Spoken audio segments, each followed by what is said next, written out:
February 12, 1897.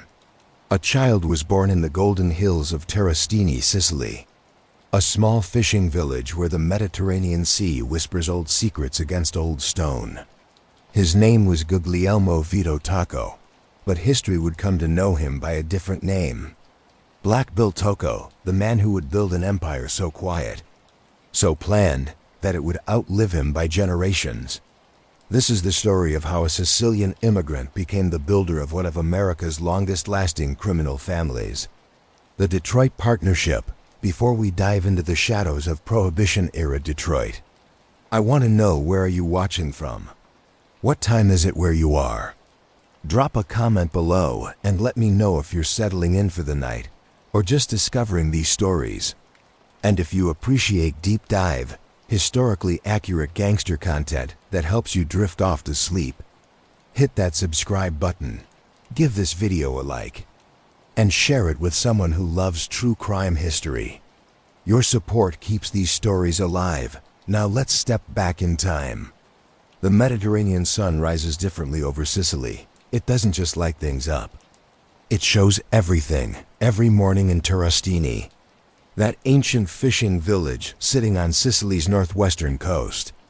The sun would paint the limestone buildings in shades of orange and gold, turning the plain into the magnificent. This was the world into which Guglielmo Vito Tocco was born on that winter day in 1897. Terrastini was not just a village, it was a living proof of centuries of Mediterranean history. The Greeks had sailed past these shores, the Romans had fished its seas, the Arabs had left their building style on its structures, and by the time young Guglielmo took his first breath, it had become a place where ancient traditions mixed with the desperate poverty of southern Italy at the turn of the century. His father, Giacomo Tocco, was a man whose hands knew the rough feel of fishing nets better than the smooth comfort of free time. Giacomo was one of dozens of fishermen who would leave before dawn, their small boats cutting through the dark waters, returning with catches that would feed families but rarely make them rich.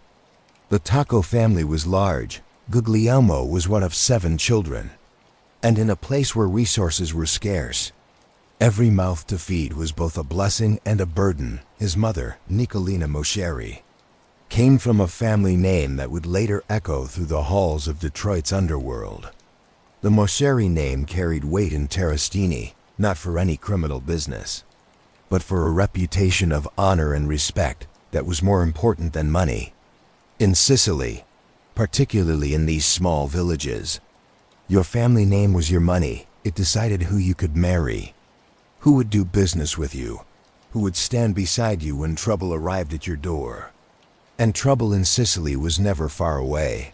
The Sicily of Guglielmo's childhood was a place ruled by codes older than any written law. While Rome passed laws in faraway cities, the real power in villages like Terrastini lay in unwritten rules, ancient customs, and the quiet authority of men who never held official titles. This was the world of omerta, the code of silence. It was a world where arguments were settled privately, where loyalty to family was more important than loyalty to any government, where a man's word was worth more than any contract. Young Guglielmo learned these lessons without being formally taught. He learned by watching his father move through the complex social life of village living. He learned by observing how his mother managed relationships with other families, how favors were given and debts remembered. He learned that power in Sicily was rarely loud or obvious. The truly powerful men in Terrastini didn't shout or threaten.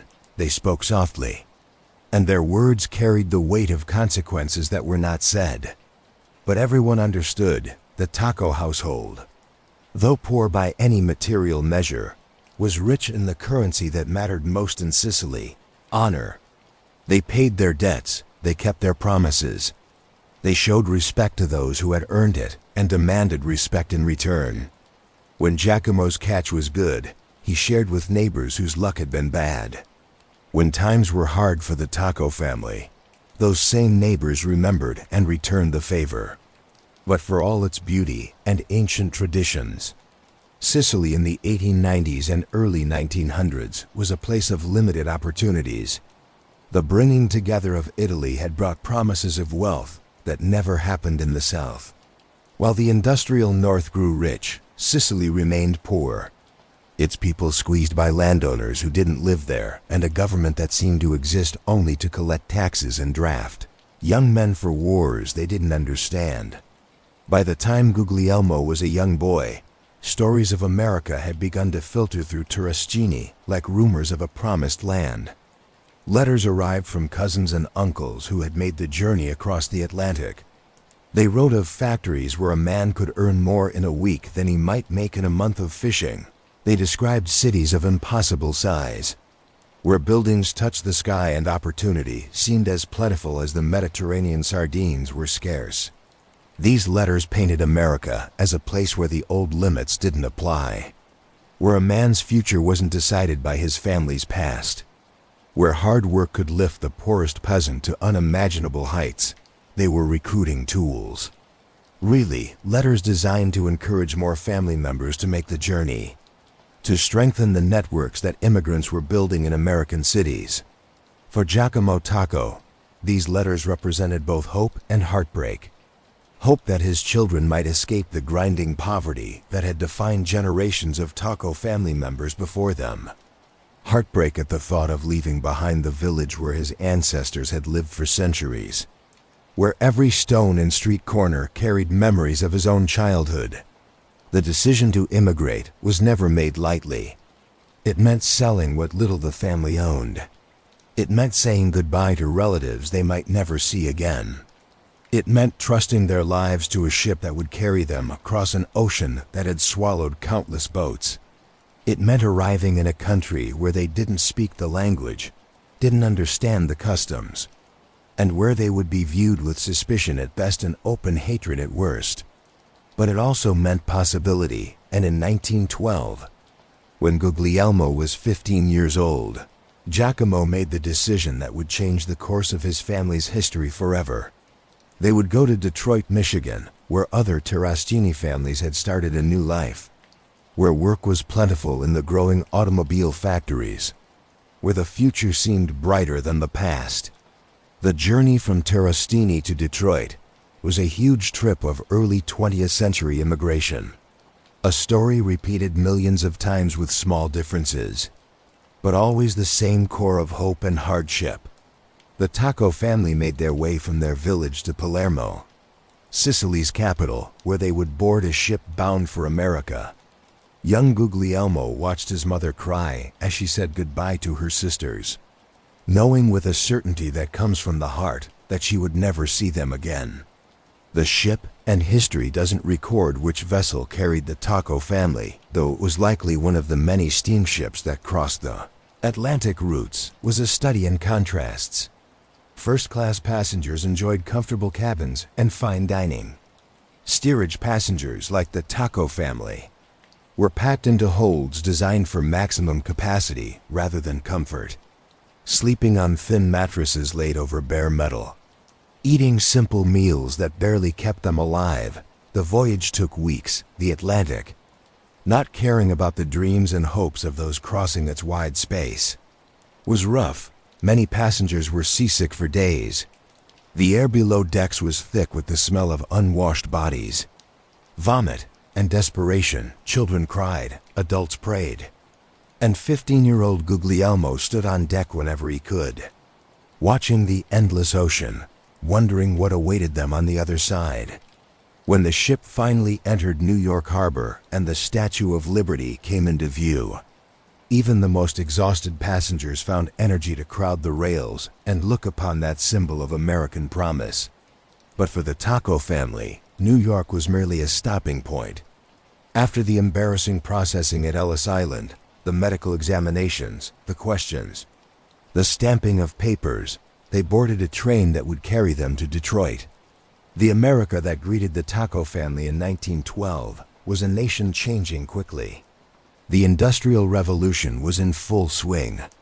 Cities were growing at speeds never seen before. Factories were hungry for workers.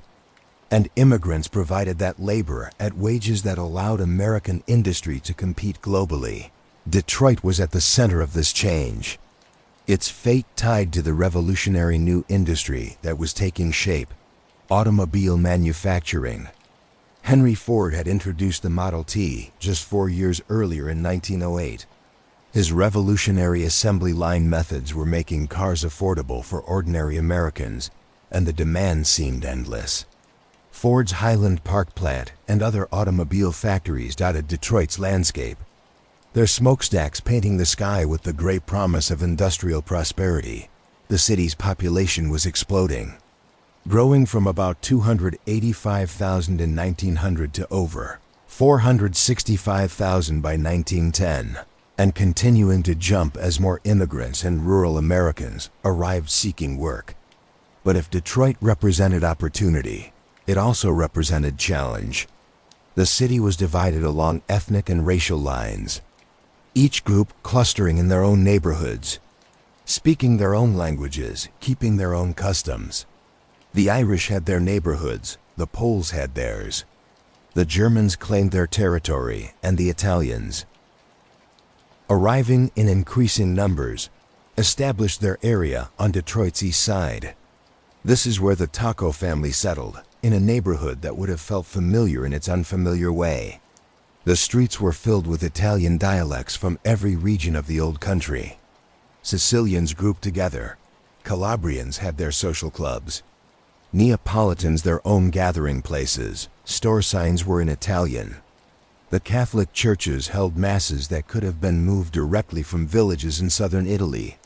And yet this was unmistakably America, with its faster pace, its different buildings, its strange mix of freedom and pressure.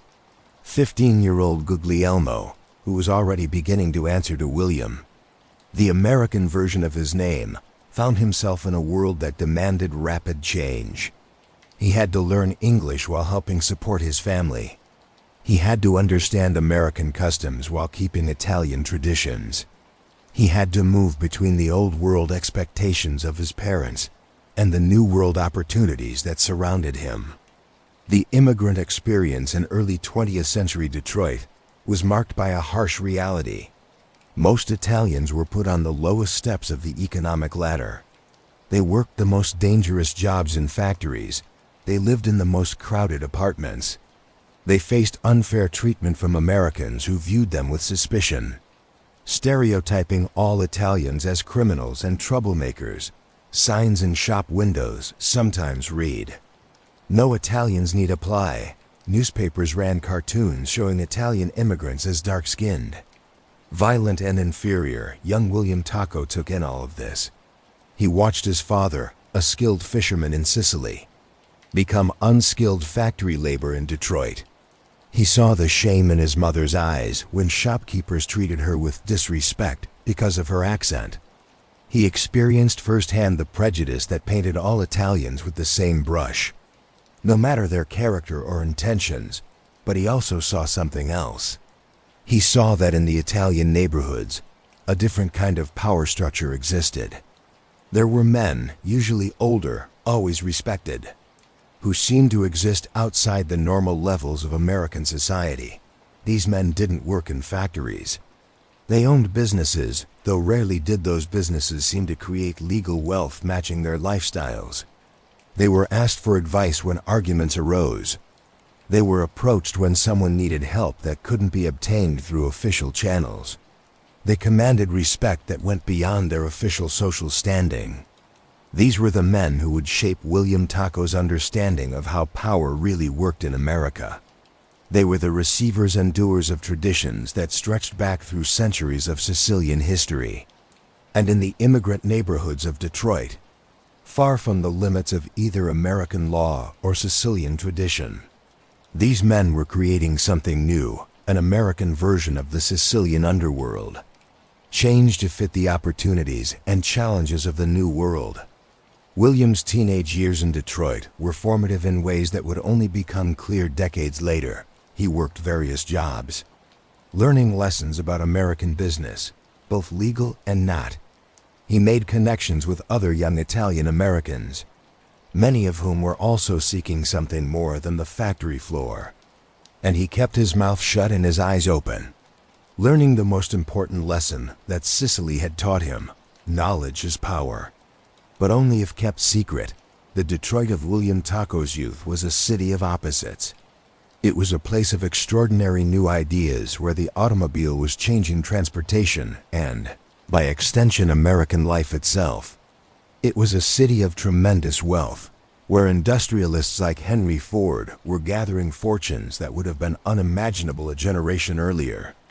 But it was also a city of grinding poverty, where most workers struggled to survive, where children worked in factories instead of attending school, where industrial accidents hurt and killed regularly in the Italian neighborhoods.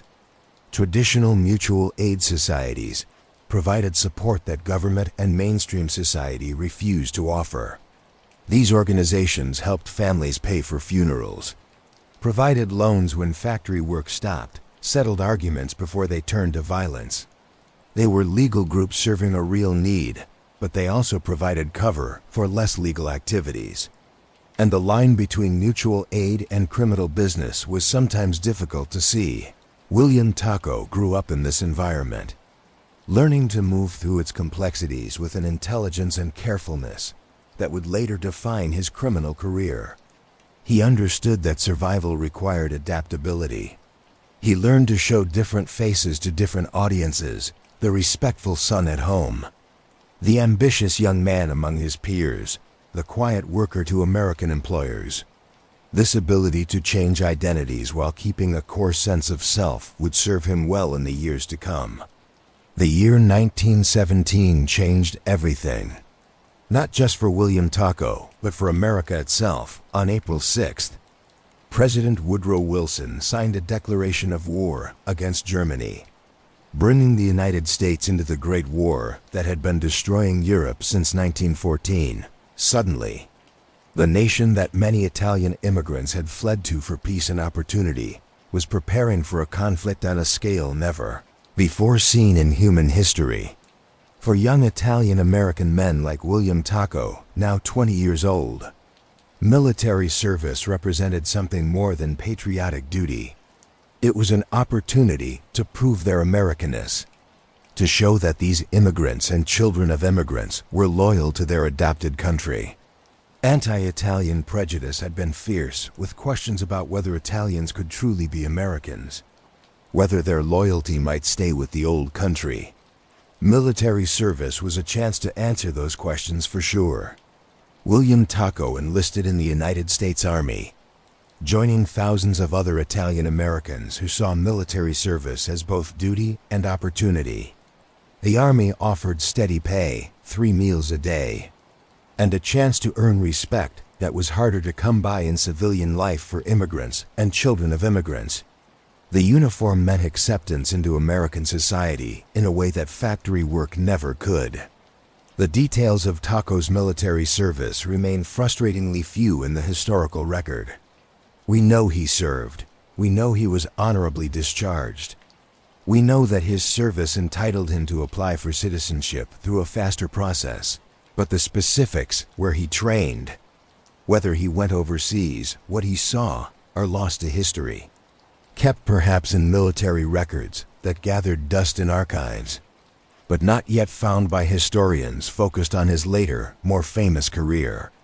What we do know is what happened after his service ended. William Tocco returned to Detroit in 1919, and the city he came back to was basically different from the one he had left. The war had sped up industrial production to levels never seen before. Detroit's factories had produced vehicles and equipment for the war effort, and now they were changing back for peacetime production. The city was booming, its population growing with new arrivals from the American South and continued immigration from Europe. But beneath this prosperity, tensions were rising. The summer of 1919 would later be called Red Summer because of the race riots that happened in cities across America. Labor unrest was widespread, with strikes disturbing industries nationwide. In Detroit, competition for housing and jobs between different ethnic and racial groups created an atmosphere of worry and occasional violence. More importantly for William Tocco's future, Detroit's underworld was changing quickly in response to a law change that would define the next 13 years of American history: Prohibition. The 18th Amendment to the Constitution, forbidding the making, sale, and transportation of alcoholic liquors, was approved in January 1919 and would take effect in January 1920. What its supporters saw as a moral fight to save America from the evils of alcohol, others saw as an unprecedented business opportunity. And nowhere would that opportunity be more clear than in Detroit. When William Tocco returned from military service, he found the Italian neighborhoods of Detroit in a state of change. The old mutual aid societies were still present, but next to them, new organizations were forming. Young men who had left for the war as boys returned as men with new skills, new views, and new ambitions. The stiff levels of the old country were loosening in America, creating opportunities for those brave enough and smart enough to take them. Tocco's military service had done exactly what he might have hoped. He was now a naturalized American citizen, no longer an immigrant, but a veteran who had served his adopted country. This citizenship would prove very useful in the years to come, providing legal protections and social standing that would shield him from some of the harassment that non-citizen Italians faced. But more than legal status, Tocco's military service had given him something else: discipline, organizational skills, and connections. The Army had taught him how large organizations worked, how orders moved down levels, how the moving of supplies worked. These might seem like lessons not connected to criminal business, but in fact, they would prove essential to building the kind of advanced criminal organization that Tocco would help create. He also returned with connections to other Italian-American veterans, men who had shared the experience of military service and formed bonds that went beyond the village-based loyalties of the older generation. These men would become the core of a new generation of Italian organized crime in Detroit, younger, more American, more willing to work with Italians from different regions of the old country, and more ambitious than those before them. It was during this period, in the months following his return, that William Tocco was reintroduced to men who would shape his destiny. Joseph "Joe" Zerilli was one of them. Born in 1897, the same year as Tocco, Zerilli had also immigrated from Terrastini. They were Pisani, men from the same village, tied by connections that went deeper than mere knowing.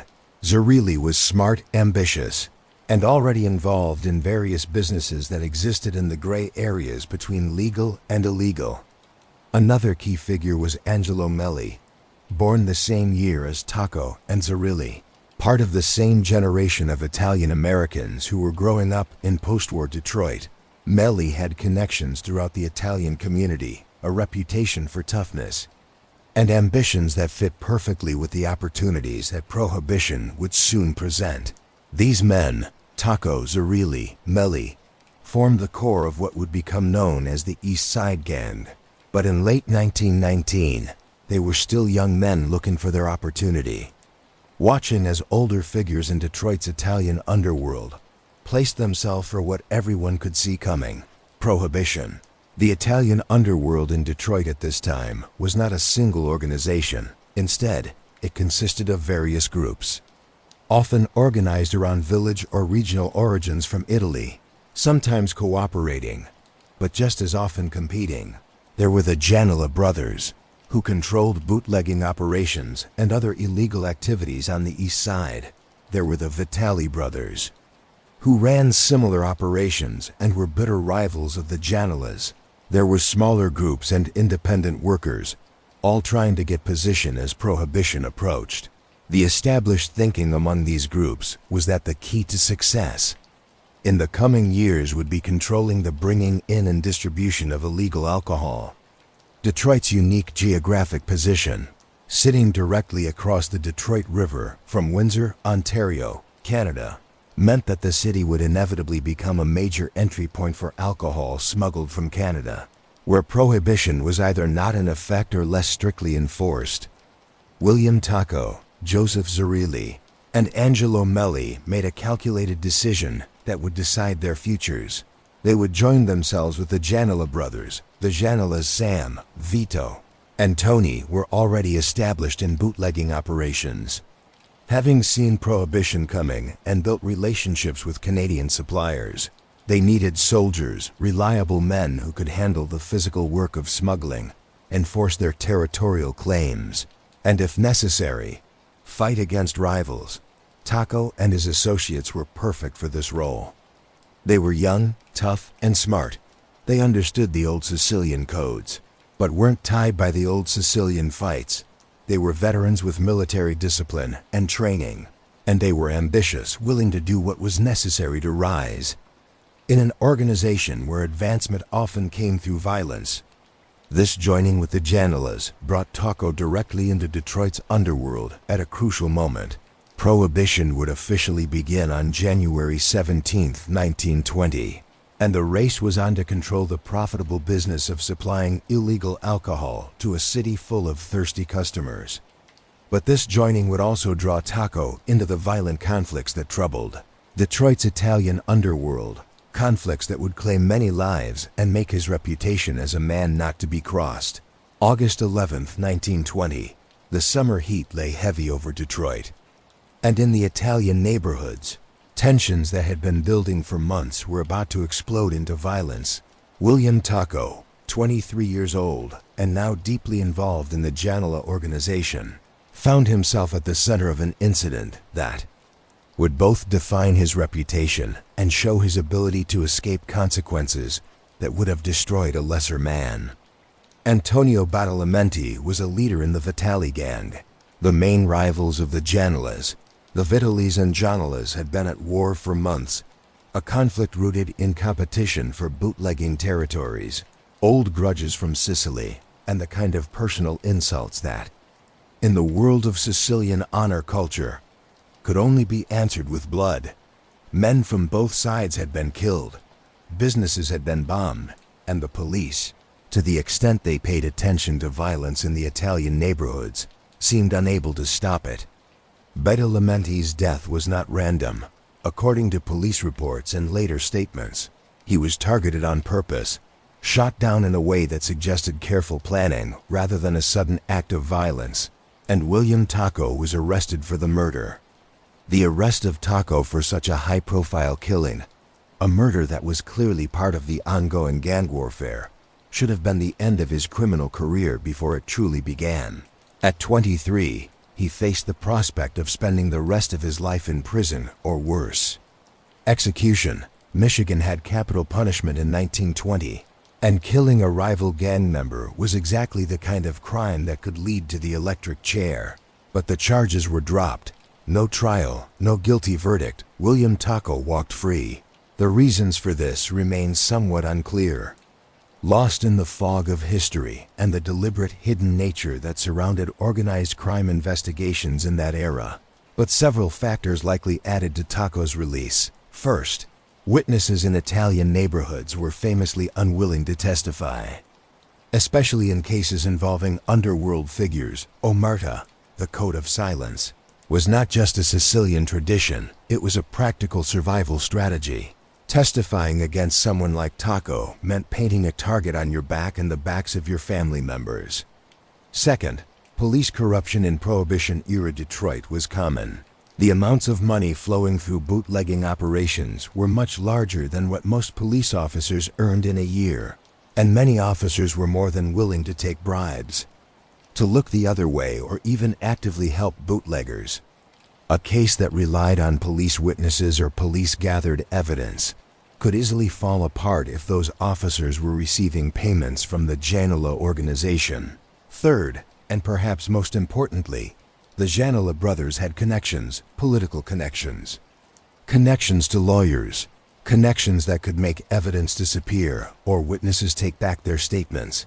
The Italian community, despite being pushed aside by mainstream society, had developed its own power structures, and those structures could be used to protect valuable members like William Tocco. Tocco's release sent a message to everyone in Detroit's underworld.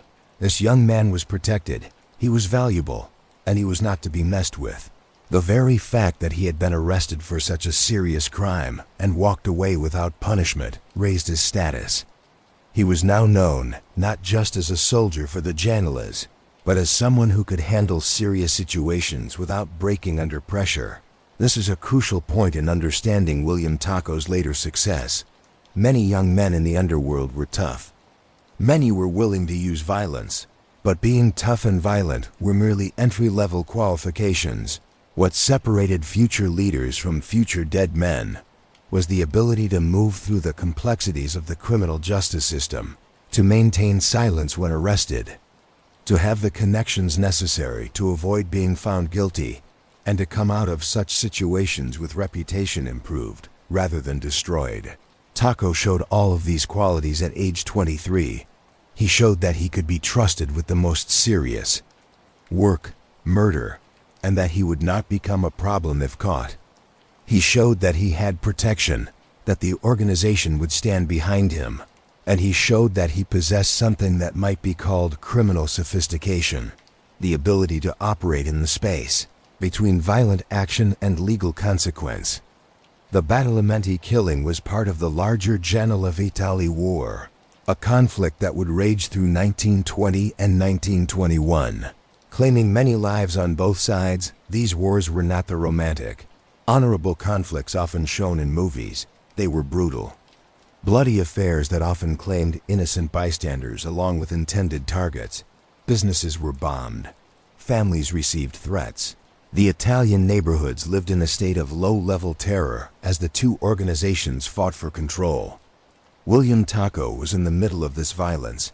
He was no longer a side figure, but a trusted soldier in the Janela organization, someone who could be called upon for the most serious work.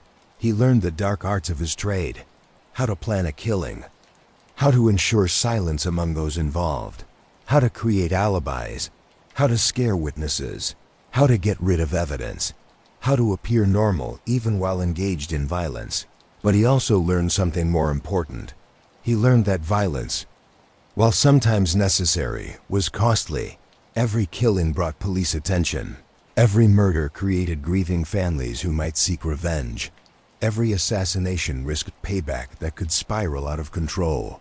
The smartest operators in the underworld were not those who were most violent, but those who knew when violence was necessary and when other methods could achieve the same goals with less risk. This understanding would later define Tocco's approach to leadership. Unlike some mob bosses who ruled through constant shows of violence, Tocco would develop a reputation for using violence sparingly, with strategy, and only when absolutely necessary. This wasn't weakness. It was wisdom gained from seeing the costs of the Janela Vitali War up close. The war eventually ended, as all such wars do, with one side defeated or both sides tired and willing to talk. The details of how the Janela Vitali conflict ended are lost to history, but by 1921, the Janela organization had come out as the dominant Italian criminal group on Detroit's east side, and William Tocco, having proven himself in the fire of gang warfare, was placed to rise even higher. But the world was changing rapidly. Prohibition was now in full effect, and the possible profits from bootlegging were becoming clear to everyone. The small-scale operations of the pre-Prohibition era were giving way to advanced smuggling networks that moved thousands of gallons of liquor from Canada into the United States every week. The stakes were rising, the money was flowing, and new opportunities were coming for men smart enough and tough enough to take them. William Tocco had shown that he was both smart and tough. He had survived the gang wars. He had beaten the murder charge. He had earned the trust of the Janela brothers and the respect of his peers.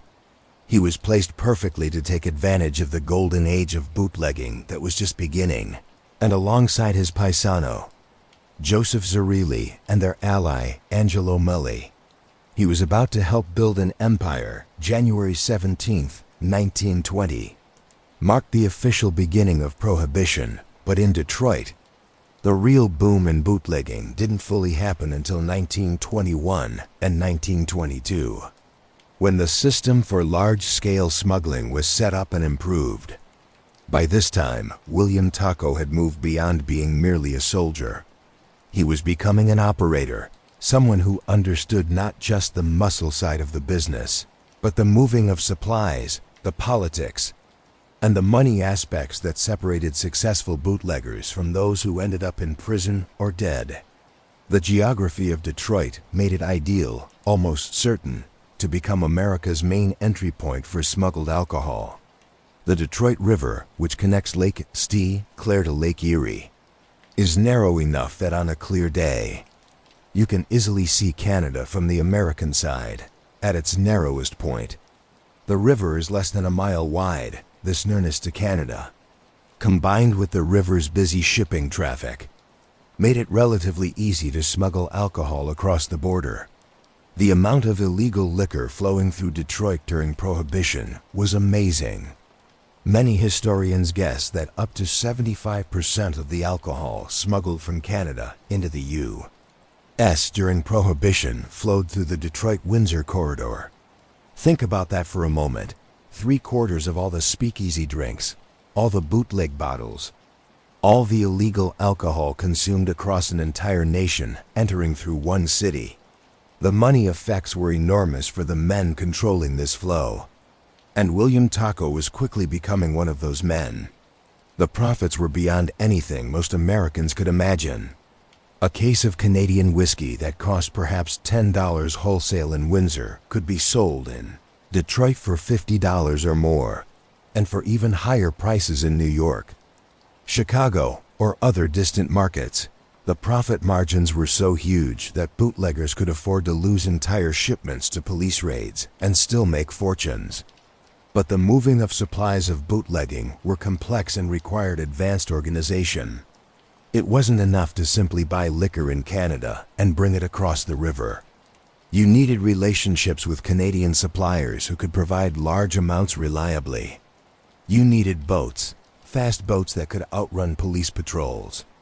You needed drivers with vehicles that could transport the liquor from the river to warehouses and distribution points.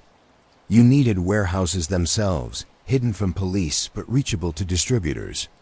You needed protection from police, which meant paying bribes up and down the law enforcement levels. You needed speakeasies and blind pigs, illegal drinking places to sell to. And you needed muscle to protect all of this from rival gangs who might want to take it for themselves. William Tocco, Joseph Zerilli, and Angelo Melli did very well at building this system, operating under the umbrella of the Danila organization. But increasingly on their own, they created what became known as the East Side Gang. This organization controlled a big part of the liquor flowing across the Detroit River on the city's east side. The mechanics of their operation would have been impressive even for a legal business on the Canadian side.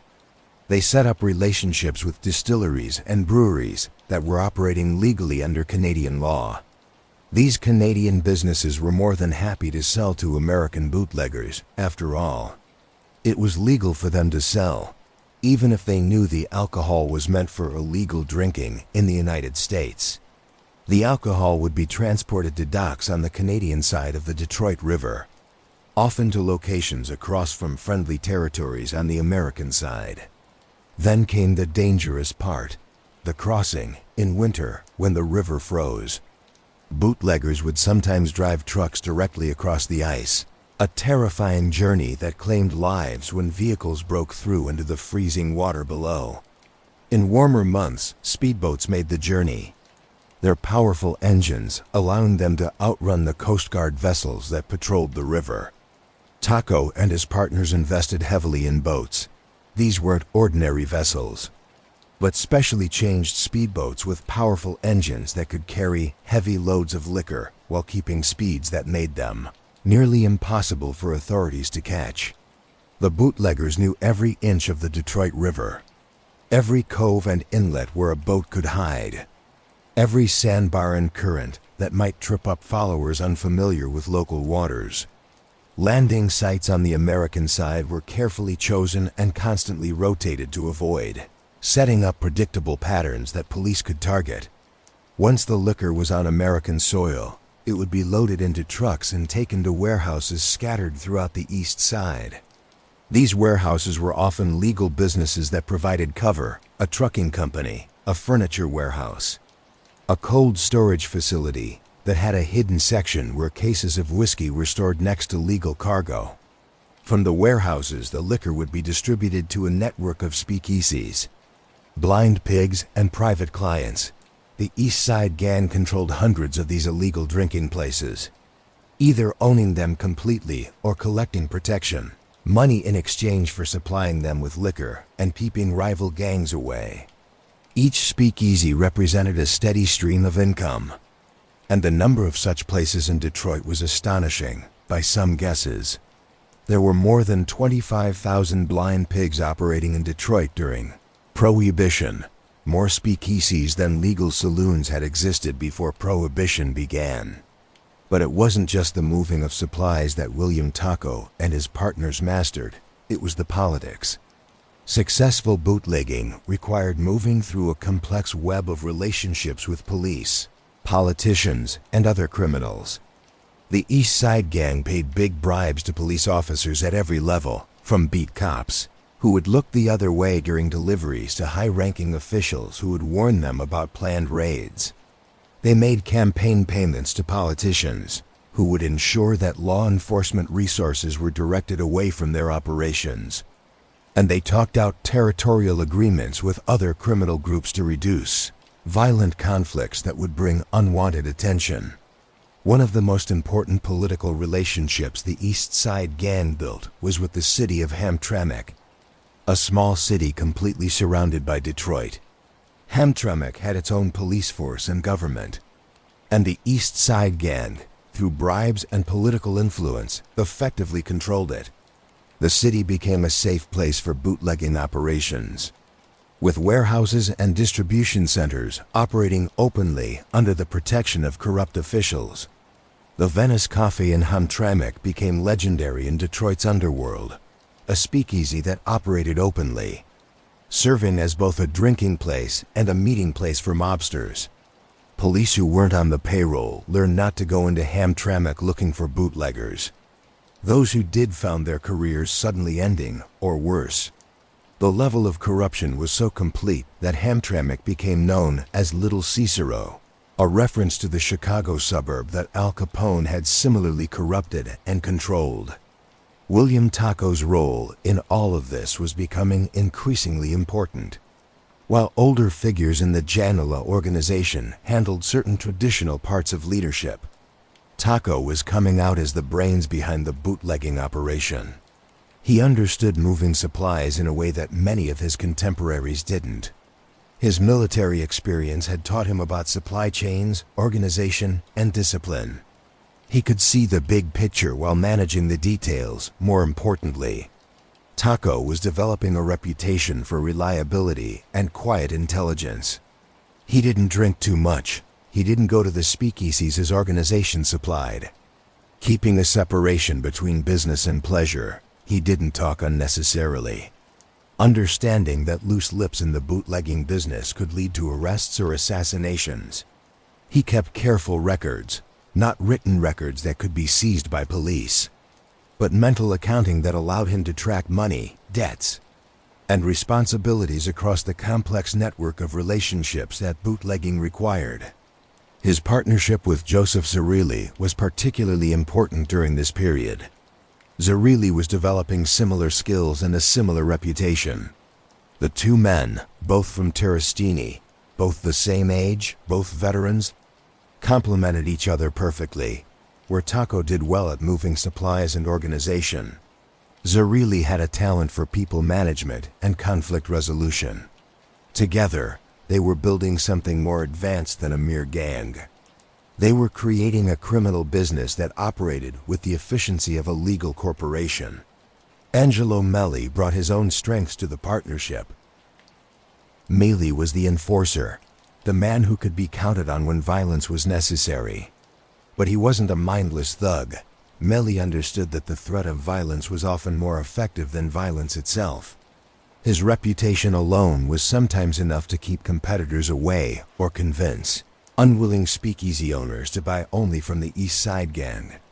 The money flowing through their operation was amazing, even accounting for the big costs, paying for the liquor itself, keeping up boats and vehicles, bribing officials, paying soldiers and drivers, losing shipments to seizures.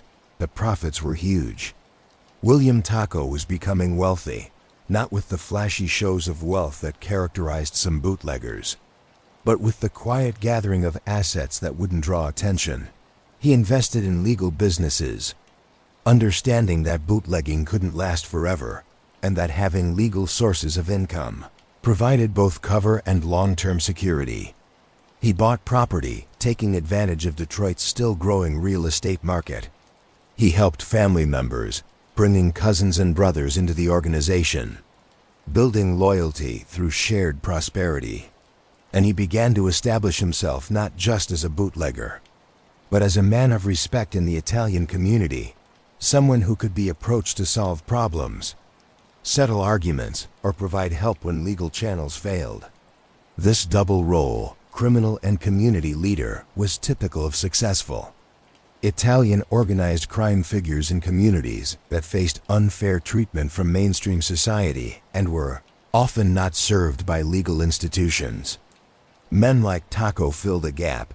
They provided informal banking services to people who couldn't get bank loans. They settled arguments that might otherwise turn to violence. They provided jobs to young men who had few other opportunities. This created a layer of protection around their criminal activities.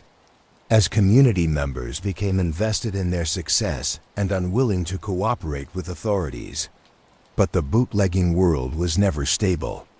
Competition was fierce, and new rivals were constantly appearing. The East Side Gang had to defend its territories against invasions from other groups. Sometimes this could be handled through talk and territorial agreements.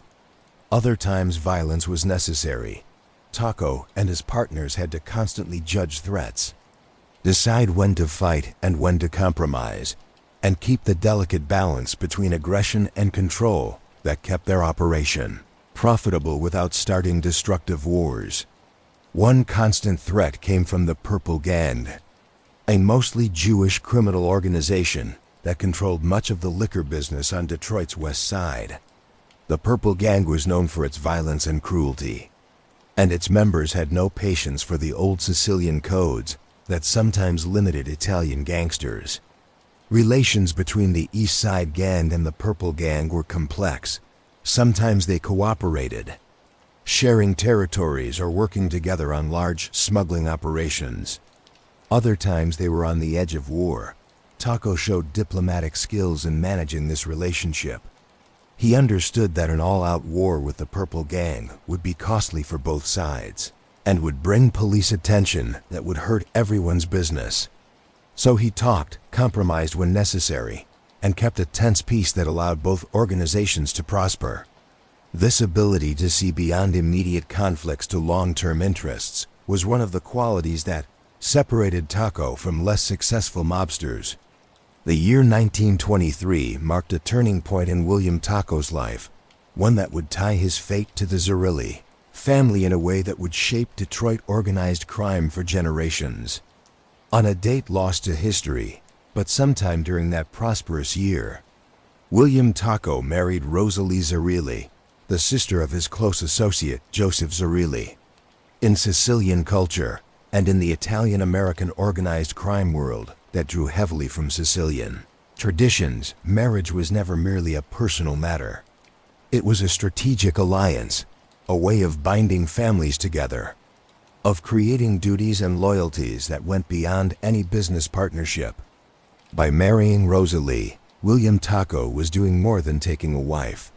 He was making solid his relationship with Joseph Zerilli in a way that made betrayal unthinkable. The strategic nature of the marriage doesn't mean it was loveless. By all accounts, William and Rosalie had a successful marriage that produced 7 children and lasted until his death, nearly 50 years later. Rosalie came from the same Terrastini background as William, understood the world he operated in, and accepted the realities of being married to a man whose business often took place in the shadows. She managed their household, raised their children, and kept the respectable public face that was essential for someone in William's position. But the marriage's strategic importance cannot be overstated in the world of organized crime. Family connections created trust in a business where trust was rare and betrayal common. Joseph Zerilli and William Tocco were no longer just business partners. They were brothers-in-law, bound by blood through their children, who would be cousins. Any argument between them would tear apart not just a business relationship, but a family. This created a powerful reason for both men to work through disagreements and keep their partnership. The Tocco-Zerilli alliance became the foundation of what would later be known as the Detroit Partnership. Other key figures were part of the organization: Angelo Melli, the Moscheri brothers, Nicolina's relatives, the Vitali brothers, former enemies now made peace with, and others.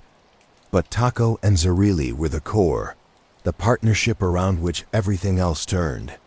Together, they began to bring together power in Detroit's Italian underworld. The bootlegging business was reaching its peak in the mid-1920s, with money flowing in at speeds never seen before. But Tocco and Zerilli understood that the real key to long-term success wasn't just making money. It was organizing the business in a way that would survive challenges, whether from law enforcement, rival criminals, or internal arguments. They formed what became known as the Combine, a confederation of bootlegging operations, bringing together various Italian groups that had previously competed or operated independently. Under the Combine structure, territories were clearly defined. Arguments were settled by leadership rather than resolved through violence, and profits were shared according to agreed-upon formulas. This kind of organization required advanced management. Tocco and Zerilli, along with Angelo Melli and other key figures, formed what amounted to a board of directors for Detroit bootlegging. They met regularly to discuss business, resolve arguments, plan operations, and enforce discipline. They set up rules about how members should behave, how profits should be divided, how new members could be brought in, and how violations of organizational rules would be punished. This structure was new for its time. While organized crime had existed in America for decades, most criminal organizations were relatively simple, operating more like street gangs than corporations. What Tocco and Zerilli were building in Detroit was different. It was a rational, bureaucratic organization that happened to be criminal in nature. This approach would later be copied by La Cosa Nostra organizations across the country. But in the mid-1920s, it represented new criminal organization. The relationship with the Purple Gang during this period was complex and important. The Purple Gang, led by figures like Abe Bernstein, was the dominant force on Detroit's west side and had connections that reached to New York and other cities. While there was always tension between the Italian and Jewish mobs, Tocco showed political skills in keeping a working relationship. Sometimes the groups cooperated, particularly on large operations that required more resources than either group possessed alone. The Purple Gang might provide muscle for a particularly dangerous hijacking, while the East Side Gang might share information about police movements. They occasionally used each other's smuggling routes to avoid setting up predictable patterns that police could target. But cooperation existed next to competition and mutual suspicion. Both groups were armed, dangerous, and protecting profitable territories.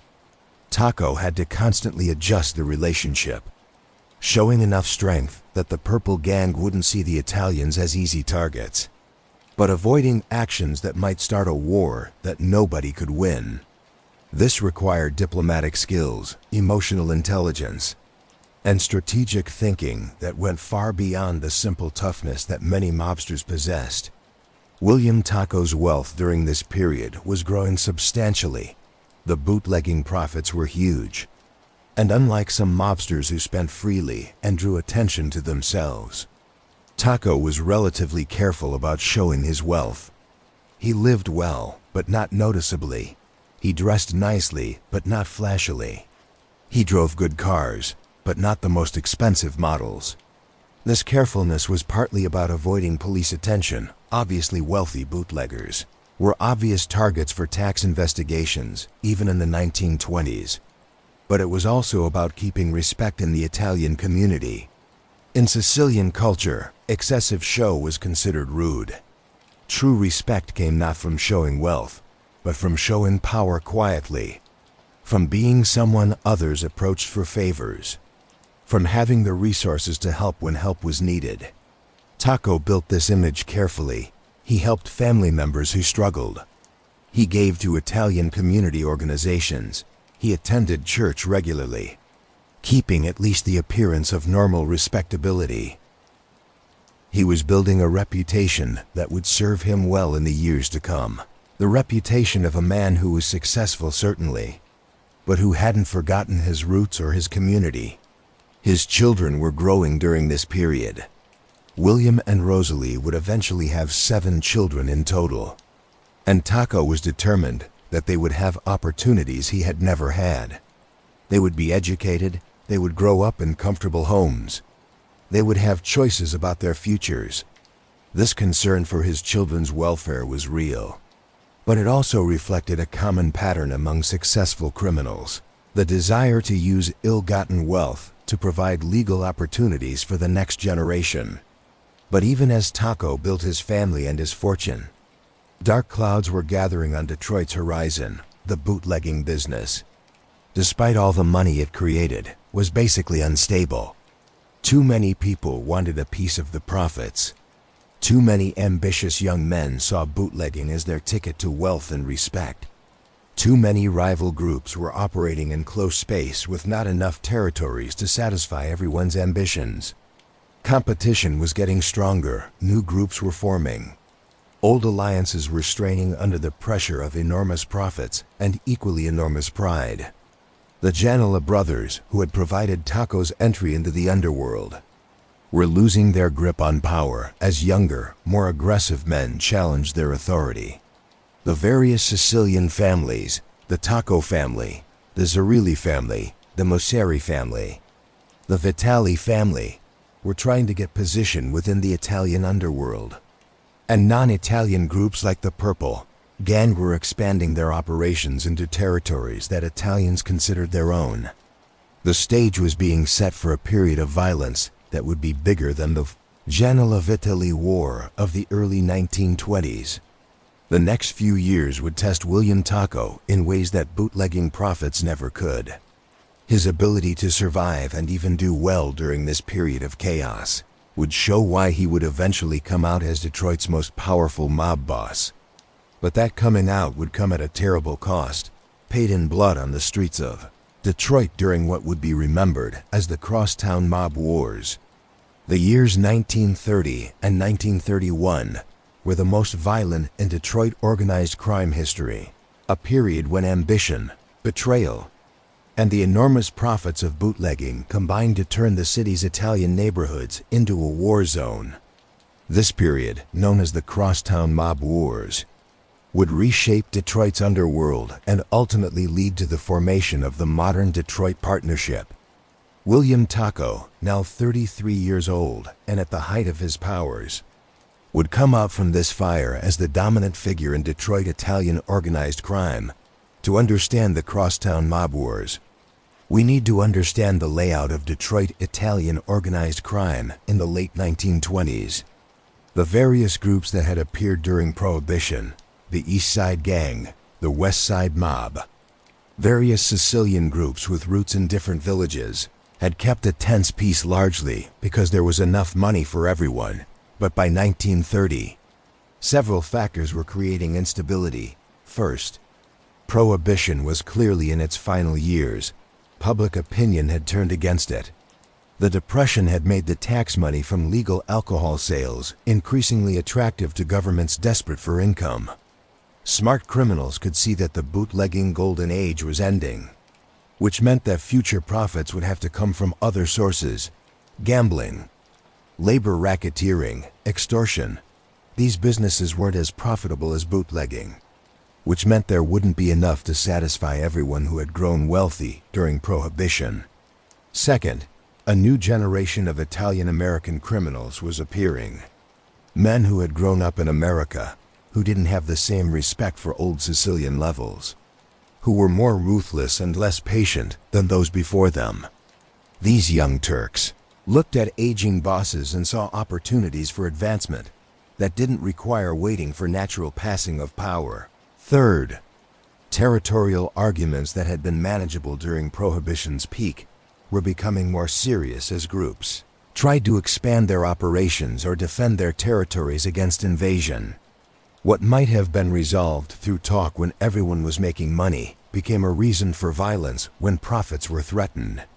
The spark that lit the crosstown mob wars was the killing of Gaspar Milazzo on May 31, 1930.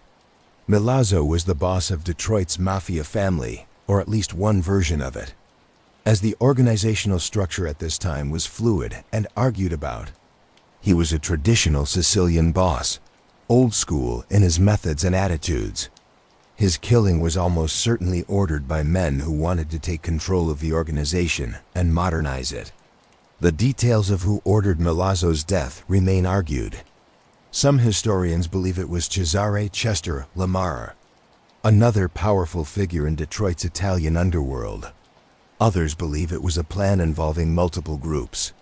What's certain is that Milazzo's death created a power emptiness and signaled that the old rules no longer applied.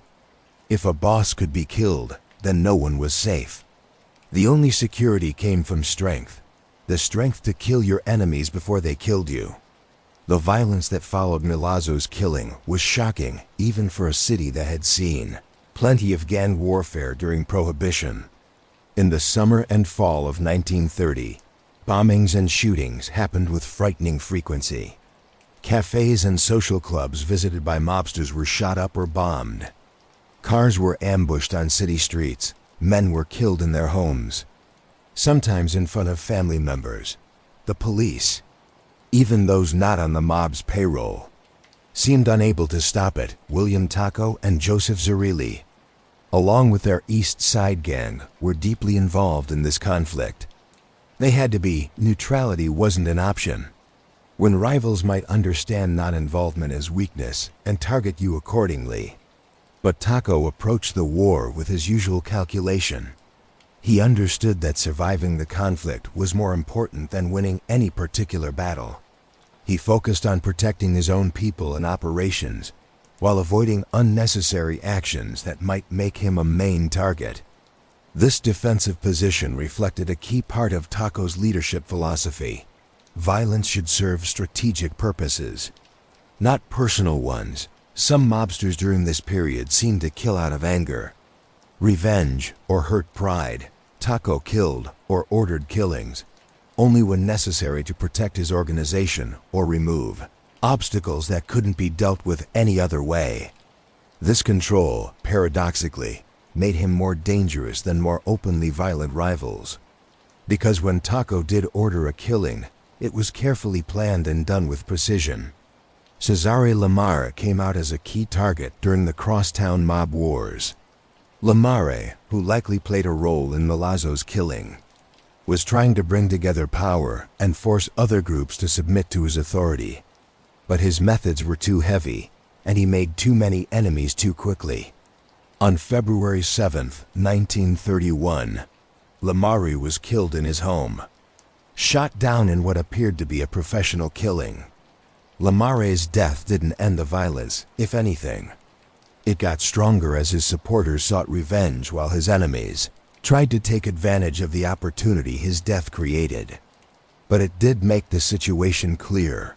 The various groups were forced to either continue fighting until everyone was dead or find some way to make peace. And increasingly, a general agreement was appearing about what the peace should look like and who should lead it. William Tocco and Joseph Zerilli came out from the crosstown mob wars as the most powerful figures in Detroit's Italian underworld. They had survived when many others had died. They had protected their territories and their people. They had shown both strength and control. And they had connections to New York families, to Chicago, to other cities where Italian organized crime was similarly coming together under the structures that would become known as La Cosa Nostra. The formation of the modern Detroit Partnership came out of talks that took place in 1931. The various surviving groups, the East Side Gang, remains of the West Side Mob, Sicilian groups from different villages, agreed to unite under a single organizational structure. This structure would be based on the appearing La Cosa Nostra model: a boss, an underboss, a consigliere, counselor, and beneath them capos, captains, who controlled their own crews. William Tocco became the first official boss of this organization. He was 34 years old, young for such a position, but he had earned it through his performance during the mob wars and his intelligence in building the bootlegging empire before that. Joseph Zerilli became underboss, recognizing both his abilities and the importance of the Tocco-Zerilli alliance. Angelo Melli became consigliere, providing the wisdom and connections that his role required. This structure, which would become known as the Detroit Partnership, though members themselves usually just called it the outfit or the family, brought peace to Detroit's Italian underworld. Territories were clearly defined, rules were set up. Arguments would be resolved through organizational methods rather than violence. Everyone would follow the same code, the same rules, the same levels. But Tocco's vision for the organization went beyond merely stopping the violence. He wanted to create something that would last, that would survive changes in leadership, that would be stable enough to prosper no matter what happened in the outside world. And he had an idea about how to accomplish this, an idea rooted in the oldest Sicilian traditions: family. February 5th, 1931. William Tocco was arrested and charged with plan to violate the National Prohibition Act. The irony of the timing could not have been more pointed. Prohibition was clearly in its final months, with repeal becoming increasingly sure.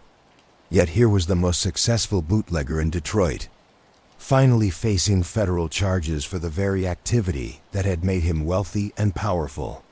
The arrest was the result of a federal investigation that had been building for months. The FBI and Treasury Department, frustrated by their inability to make cases against the most advanced bootleggers, had been gathering evidence about the organizational structure of Detroit bootlegging operations. They had informants, they had watch records, and they had money evidence that suggested Tocco had made far more money than any legal businessman could explain. But William Tocco had prepared for this possibility. Unlike some bootleggers who kept detailed written records that could be seized and used against them, Tocco had been careful about paperwork. Unlike mobsters who spent flashily and obviously lived beyond any legal means, Tocco had kept at least an appearance of legal business activities that could in theory explain his wealth. And unlike criminals who panicked when arrested and made statements that could be used against them, Tocco said nothing, secure in the knowledge that his lawyers would handle the legal aspects while he maintained silence. The case never went to trial, whether through legal moves, the weakness of the government's evidence, the approaching end of Prohibition making the charges seem pointless, or some combination of these factors. The charges were resolved without Tocco serving significant time. He came out from the legal system basically unharmed, though the experience strengthened lessons he already knew: maintaining lower profiles, creating legal business fronts, and avoiding the kind of open shows of wealth that attracted government attention. By the time Tocco's legal troubles were resolved, Prohibition was effectively over. The 21st Amendment, canceling the 18th Amendment, was approved on December 5, 1933. The great experiment in making laws about morality had failed spectacularly, and with its end came the end of the golden age of bootlegging. For many criminals, Prohibition's end was a disaster. The enormous profits from bootlegging disappeared overnight. Men who had become wealthy through illegal alcohol sales found themselves without a business plan. Some tried to keep bootlegging operations by avoiding taxes on legal liquor, but the profit margins were thin compared to the Prohibition glory days. Many bootleggers ended up broke, in prison, or dead as they fought over shrinking opportunities. But William Tocco and Joseph Cirilli had prepared for this change throughout the late 1920s and early 1930s. Even as bootlegging profits were at their peak, they had been adding variety into other businesses. They understood that Prohibition couldn't last forever and that the organization they had built needed to be sustainable no matter what happened to any particular money stream. Gambling became a main focus. Detroit had a thriving illegal gambling scene. Bookmaking, numbers games, card games, dice games. The East Side Gang had been involved in gambling throughout Prohibition, but after repeal, it became a much more important part of their operations. They controlled gambling operations across Detroit's East Side, protecting them from police raids through bribes and from competition through intimidation. Labor racketeering also became increasingly important. Detroit's industrial base, the automobile factories, the steel mills, the parts suppliers employed hundreds of thousands of workers, many of whom belonged to unions.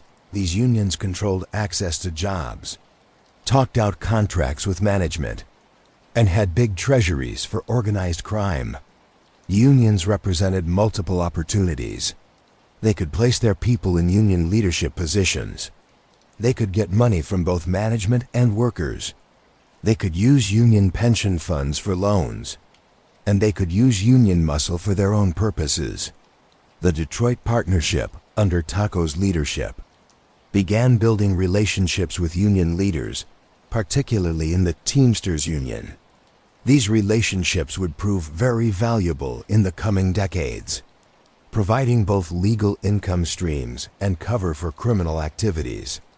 Tocco also invested heavily in legal businesses during this period. The Detroit Italian Baking Company became one of his main fronts, a real business that employed real workers and produced real products, but that also provided cover for other activities and a way to clean money from illegal businesses. He invested in real estate, buying properties across Detroit that would increase in value while providing rental income. He opened restaurants and nightclubs that were legal businesses, but that also served as meeting places and centers of his organization's social life. This adding variety was crucial not just economically, but strategically. The more legal business interests Tocco had, the more he looked like a respectable businessman rather than a criminal. He could point to his bakery, his real estate holdings, his restaurants, and claim that his wealth came from these sources. He could present himself as a pillar of the Italian community, a successful immigrant who had built something from nothing through hard work and business skill. The early 1930s also saw William Tocco focusing more on his family life. His children were growing. By the mid-1930s, he had several children ranging from young teens to toddlers, with more to come. Tocco was determined that his children would have the best education possible, the best opportunities, the best chance to succeed in legal society. He moved his family to increasingly nice neighborhoods, eventually settling in Grosse Pointe Park, one of Detroit's most respected suburbs. This focus on family wasn't just personal, it was strategic. Tocco understood that the strength of the Detroit Partnership depended on family connections, on marriages that bound different crime families together, on the next generation being raised to understand and continue the organization. He began thinking about passing of power, about how to ensure that the organization he had helped build would survive after he was gone. But first, he had to move through a new challenge, one that would ultimately lead to his stepping down from active leadership much sooner than he might have planned. The federal government, frustrated by its inability to put major criminals in prison for their actual crimes, had developed a new weapon: tax prosecution. The years from 1931 to 1936 represented the highest point of William Tocco's power. As the first official boss of the Detroit Partnership, he led an organization that had come out from the chaos of the crosstown mob wars as the dominant Italian criminal business in Detroit. But Tocco's idea of leadership was different from many mob bosses of his era. He didn't rule through constant shows of violence or a charming personality. Instead, he built an organization based on structure, discipline, and family connections. The organizational structure that Tocco and Zerilli created for the Detroit Partnership was advanced for its time. At the top was the boss, Tocco himself, who had final authority on all major decisions. Below him was the underboss, Joseph Zerilli, who acted as second in command and could make decisions in the boss's absence. The consigliere, Angelo Melli, served as an advisor and go-between, helping to resolve arguments and providing advice on major decisions. Beneath this top leadership were the capos or captains, each of whom controlled a crew of soldiers. These crews operated various businesses, gambling operations, labor racketeering, loan sharking, but they all answered up the chain of command. Money flowed up the levels, with each level taking a cut, while protection and organizational support flowed down. What made the Detroit Partnership unique was Tocco's insistence on discipline and order. Unlike some mob families where soldiers operated somewhat independently and violence was frequent, Tocco demanded that members follow strict rules. No one could kill without permission from leadership. No one could start a business in another crew's territory without permission. Arguments between members had to be brought to leadership for resolution rather than settled with violence. Members were expected to keep at least the appearance of legal employment. These rules weren't just about controlling violence, they were about sustainability. Tocco understood that the biggest threats to organized crime came not from law enforcement, but from internal disorder, organizations that allowed unauthorized violence, that let territorial arguments grow into wars, that let members draw attention through foolish behavior. These organizations inevitably destroyed themselves. By creating clear rules and enforcing them strictly, Tocco was building an organization that could survive and prosper for generations. But perhaps Tocco's most new and controversial idea was the marriage rule. In 1931, Tocco and Zerilli issued a rule that would define the Detroit Partnership for decades. Members must marry daughters, sisters, nieces, or cousins of other members. This wasn't merely a suggestion. It was a requirement for membership in the organization. The logic behind this rule was simple but powerful. By requiring members to marry within the organization, Tocco was creating a web of family relationships that made betrayal almost unthinkable. If everyone in the organization was related by blood or marriage, then giving information on the organization meant giving information on your own family. Testifying against a fellow member might mean testifying against your brother-in-law, your cousin, your uncle. The social and family costs of cooperation with law enforcement became enormous. This marriage rule also helped keep secrecy and security. When members married outside the organization, their wives and in-laws became possible security risks, people who might learn too much, who might talk to authorities, who might be used as pressure against members. By requiring marriages within the organization, Tocco ensured that everyone in these families understood and accepted the realities of organized crime life. The effectiveness of this policy would become clear over the following decades. The Detroit Partnership would have one of the lowest rates of turncoats and informants of any Italian organized crime family in America. While other families were torn apart by members who cooperated with authorities, particularly after the RICO Act made cooperation more attractive, Detroit remained remarkably solid. This wasn't because Detroit mobsters were more honorable than others. It was because the social and family costs of cooperation were so high that few could bring themselves to pay it. During his time as boss, Tocco also focused on building relationships with other Italian organized crime families across the country. The early 1930s saw the formation of what would become known as the Commission, a loose confederation of Italian crime families that met to resolve arguments, divide territories, and coordinate activities. Detroit, under Tocco's leadership, earned a seat at this table. Tocco's participation in the commission was characteristically low-key. Unlike more noticeable bosses from New York or Chicago, Tocco didn't seek attention or try to control discussions. Instead, he built relationships quietly, offering support to other families when asked, settling arguments when appropriate, and always keeping Detroit's interests first in his mind.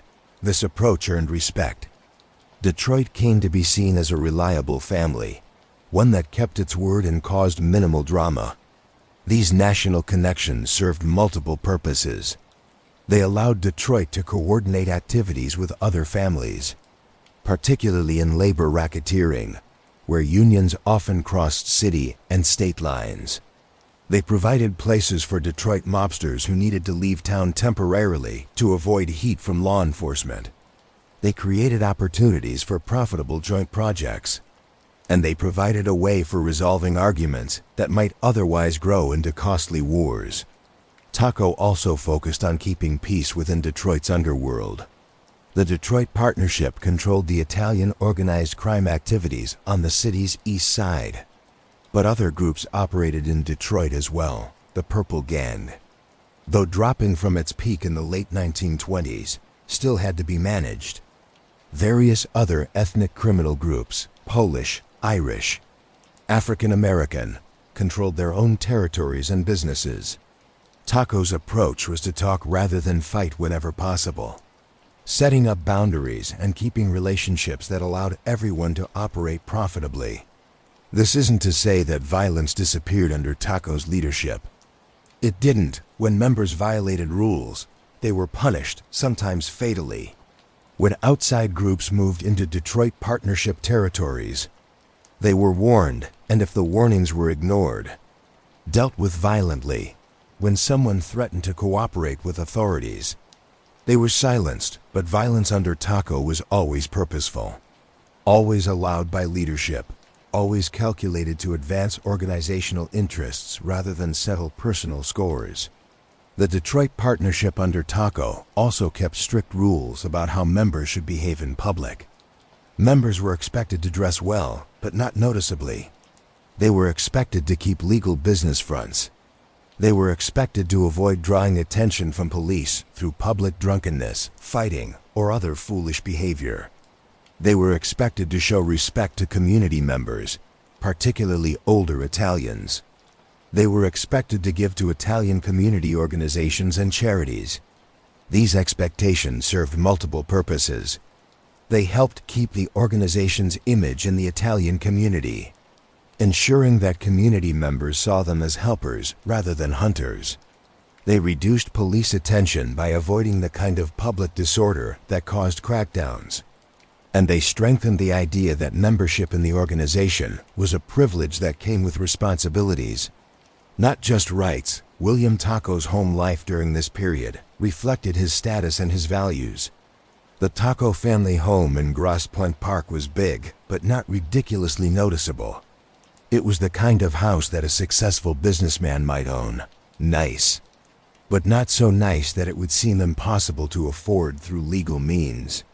The family kept a relatively low profile in the neighborhood, attending church regularly, keeping their children well behaved, and generally presenting as a respectable Italian-American family.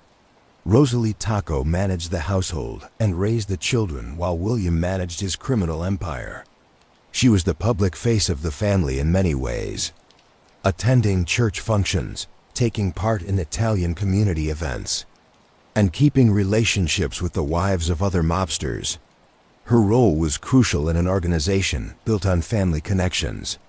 The relationships between the wives were almost as important as the relationships between the men. The Tocco children were receiving educations that William had never had. They attended good schools, had tutors when needed, and were being prepared for success in legal society. Tocco was firm that his children would have choices he had never had, that they could follow legal careers if they chose. At the same time, he was realistic about the likelihood that at least some of his sons would be drawn into the family business, and he was already thinking about how to prepare them for that possibility. But even as Tocco built his empire and made solid his power, a threat was appearing that would ultimately force him to step down from leadership: the federal government. Having learned lessons from the successful prosecution of Al Capone on tax evasion charges, was turning its attention to other major criminals. And William Tocco, despite his careful management of his finances, had made mistakes that would come back to trouble him. March 1936. William Tocco received word that federal investigators were looking into his financial affairs. For a man who had survived gang wars, bootlegging raids, and murder charges, this might have seemed like a minor inconvenience. But Tocco understood immediately that this was perhaps the most serious threat he had ever faced. Unlike criminal charges that required witnesses who could be intimidated or evidence that could be suppressed, tax cases relied on financial records that couldn't be threatened into silence. The investigation revealed what Tocco had feared: a massive difference between his reported income and his obvious wealth. Between 1929 and 1933, federal investigators discovered that Tocco had reported income of about $180,576. However, during that same period, he had paid less than $300 in federal income taxes. Even in the 1930s, when tax rates were lower than they would later become, this difference was impossible to explain legally. The investigators had done their homework. They had tracked Tocco's property purchases, his investments, his business dealings. They had interviewed witnesses who could testify to his free spending on his family, his homes, his lifestyle. They had built a case that would be difficult to defend in court, particularly given the example set by Al Capone's guilty verdict on similar charges just a few years earlier. Tocco faced a difficult choice. He could fight the charges in court, hoping that his lawyers could find some way to challenge the government's evidence or create reasonable doubt. But this strategy had failed Capone, and it would likely fail Tocco as well. The numbers were simply too damning. No legal businessman could have the wealth Tocco possessed while paying so little in taxes. The other choice was to talk out a settlement, pay a big fine, accept some legal consequences, but avoid a lengthy trial that would expose the inner workings of his organization and potentially lead to a long prison sentence. For Tocco, who had always put the organization's interests over his personal ones, this was the obvious choice. The settlement that Tocco reached with federal authorities called for him to pay $25,000, a big sum in 1936, equal to roughly $500,000 in modern money. He would also have to step down from active leadership of the Detroit partnership to avoid further looking into. This last requirement was probably the result of talks between Tocco's lawyers and federal prosecutors. The government understood that prosecuting Tocco fully would be expensive and time-consuming. If he was willing to pay a significant fine and remove himself from active criminal business, that might be an acceptable resolution. For William Tocco, now 39 years old, this was a bitter pill, but one he was willing to swallow. He had always said that the organization was more important than any individual, and now he would have to live that principle. He would step down as boss, handing leadership to Joseph Zerilli, his brother-in-law and longtime partner, but this wouldn't be a complete retirement. Tocco would remain powerful behind the scenes, advising, guiding, and keeping his influence even without the formal title. The change of leadership from Tocco to Zerilli in 1936 was smooth, a testament to both men's wisdom and the strength of their relationship. Unlike successions in other crime families, which were often accompanied by violence or internal struggle, the Detroit change was peaceful. Zerilli became boss. Peter Corrado became underboss, and Angelo Melli remained consigliere.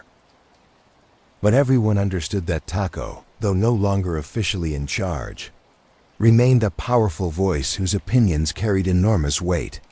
This arrangement, where Tocco kept significant influence while Zerilli held the formal position, would last for decades. It reflected a maturity in the Detroit partnership that many other crime families lacked in New York or Chicago. Pride and ambitions often led bosses to cling to power until they were killed or imprisoned. In Detroit, Tocco showed that it was possible to step back from formal leadership while keeping respect and influence.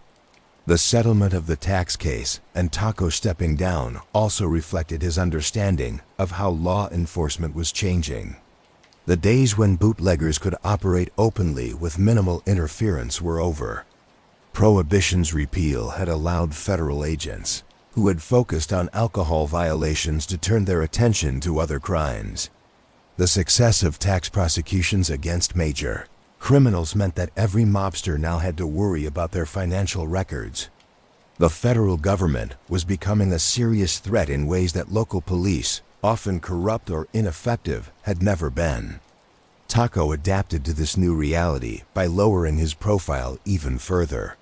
He reduced his visibility in the Italian community, attending fewer public events, making fewer appearances at clubs and restaurants where mobsters gathered.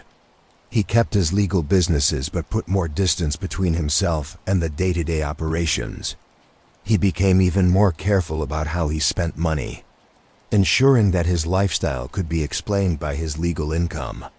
But he didn't retire from organized crime. He merely became more careful about how he practiced it. He continued to advise Zerilli on major decisions. He continued to keep relationships with other crime families.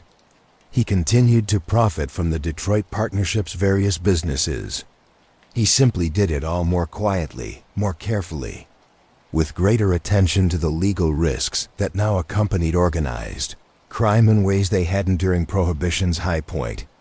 The years from 1936 to the late 1940s saw William Tocco operating as what might be called an emeritus boss, officially retired, but still deeply influential in the Detroit partnership's affairs. Joseph Zerilli handled the day-to-day operations and kept the public face of leadership, such as it was for an organization that prided itself on operating in shadows. But on major decisions, on strategic questions, on matters of passing of power and organization, Tocco's voice remained powerful. This arrangement worked remarkably well, largely because of the real partnership and family connection between Tocco and Zerilli. They had known each other since childhood in Terrastini, had come to America together, had built the bootlegging empire together, and were now bound by marriage and blood through their children. There was no jealousy or bad feeling when Zerilli took over formal leadership, only a shared understanding that they were working toward the same goals: keeping the organization's power, protecting its members, and ensuring its survival for future generations. During this period, the Detroit partnership continued to change and adapt to changing circumstances. Gambling remained a major money source, with the organization controlling bookmaking operations, numbers games, and card rooms across Detroit's east side and beyond. Labor racketeering grew increasingly important, particularly as the automobile industry unionized and unions became powerful players in Detroit's economy. The partnership developed relationships with union leaders in the Teamsters, the United Auto Workers, and other unions, relationships that provided both legal income from union-related contracts and opportunities for getting money and corruption. One of the most significant developments during this period was Tocco's involvement with Hazel Park Raceway. In 1948, Tocco and several associates became involved with this horse racing track in the Detroit suburb of Hazel Park. Racetracks were ideal businesses for organized crime. They were legal businesses that created big cash flow. They attracted gamblers who could be directed toward illegal bookmaking operations, and they provided excellent opportunities for cleaning money. Tocco's involvement with Hazel Park was typical of his approach to business.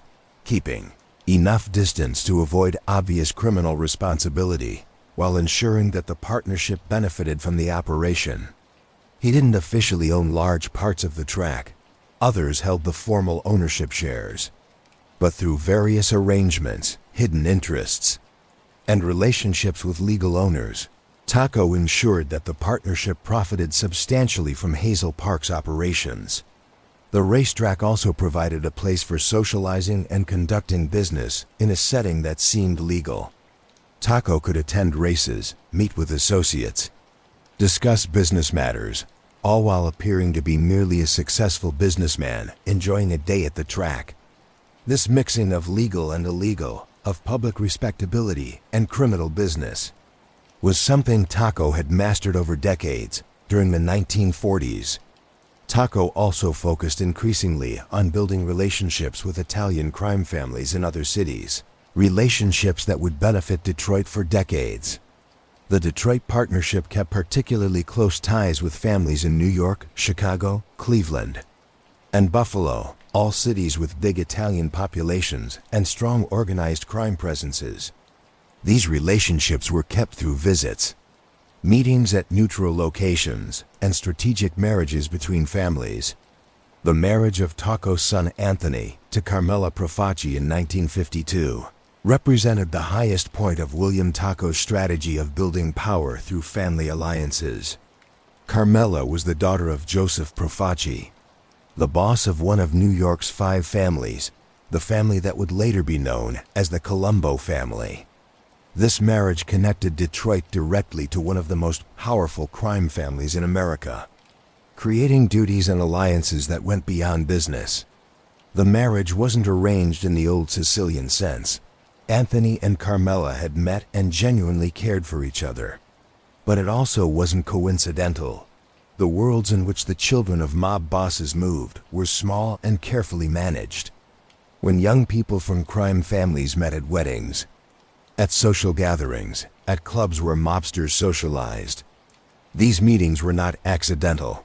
Parents and older relatives quietly encouraged connections that would benefit the organization, while letting young people feel they were making their own choices. The Profaci marriage was particularly strategic. Joseph Profaci was one of the most powerful and respected bosses in the country, a traditionalist who shared Tocco's values about organization, discipline, and family. The alliance between Detroit and the Profaci family created benefits for both sides. Detroit gained a powerful ally in New York, access to that city's vast underworld resources, and improved status among Italian crime families. The Profacis gained a reliable ally in the Midwest, support in their occasional conflicts with other New York families, and connection to Detroit's labor racketeering operations, which were among the most profitable in the country. This marriage was only one of many strategic alliances that Tocco helped arrange between Detroit and other families. Over the years, Detroit members married into the Bonanno family, the Los Angeles family, families in Cleveland and Buffalo, and others.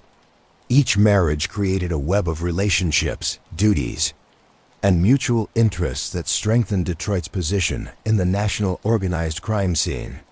These family connections served multiple practical purposes beyond mere prestige. They provided safe places when Detroit members needed to leave town to avoid law enforcement attention.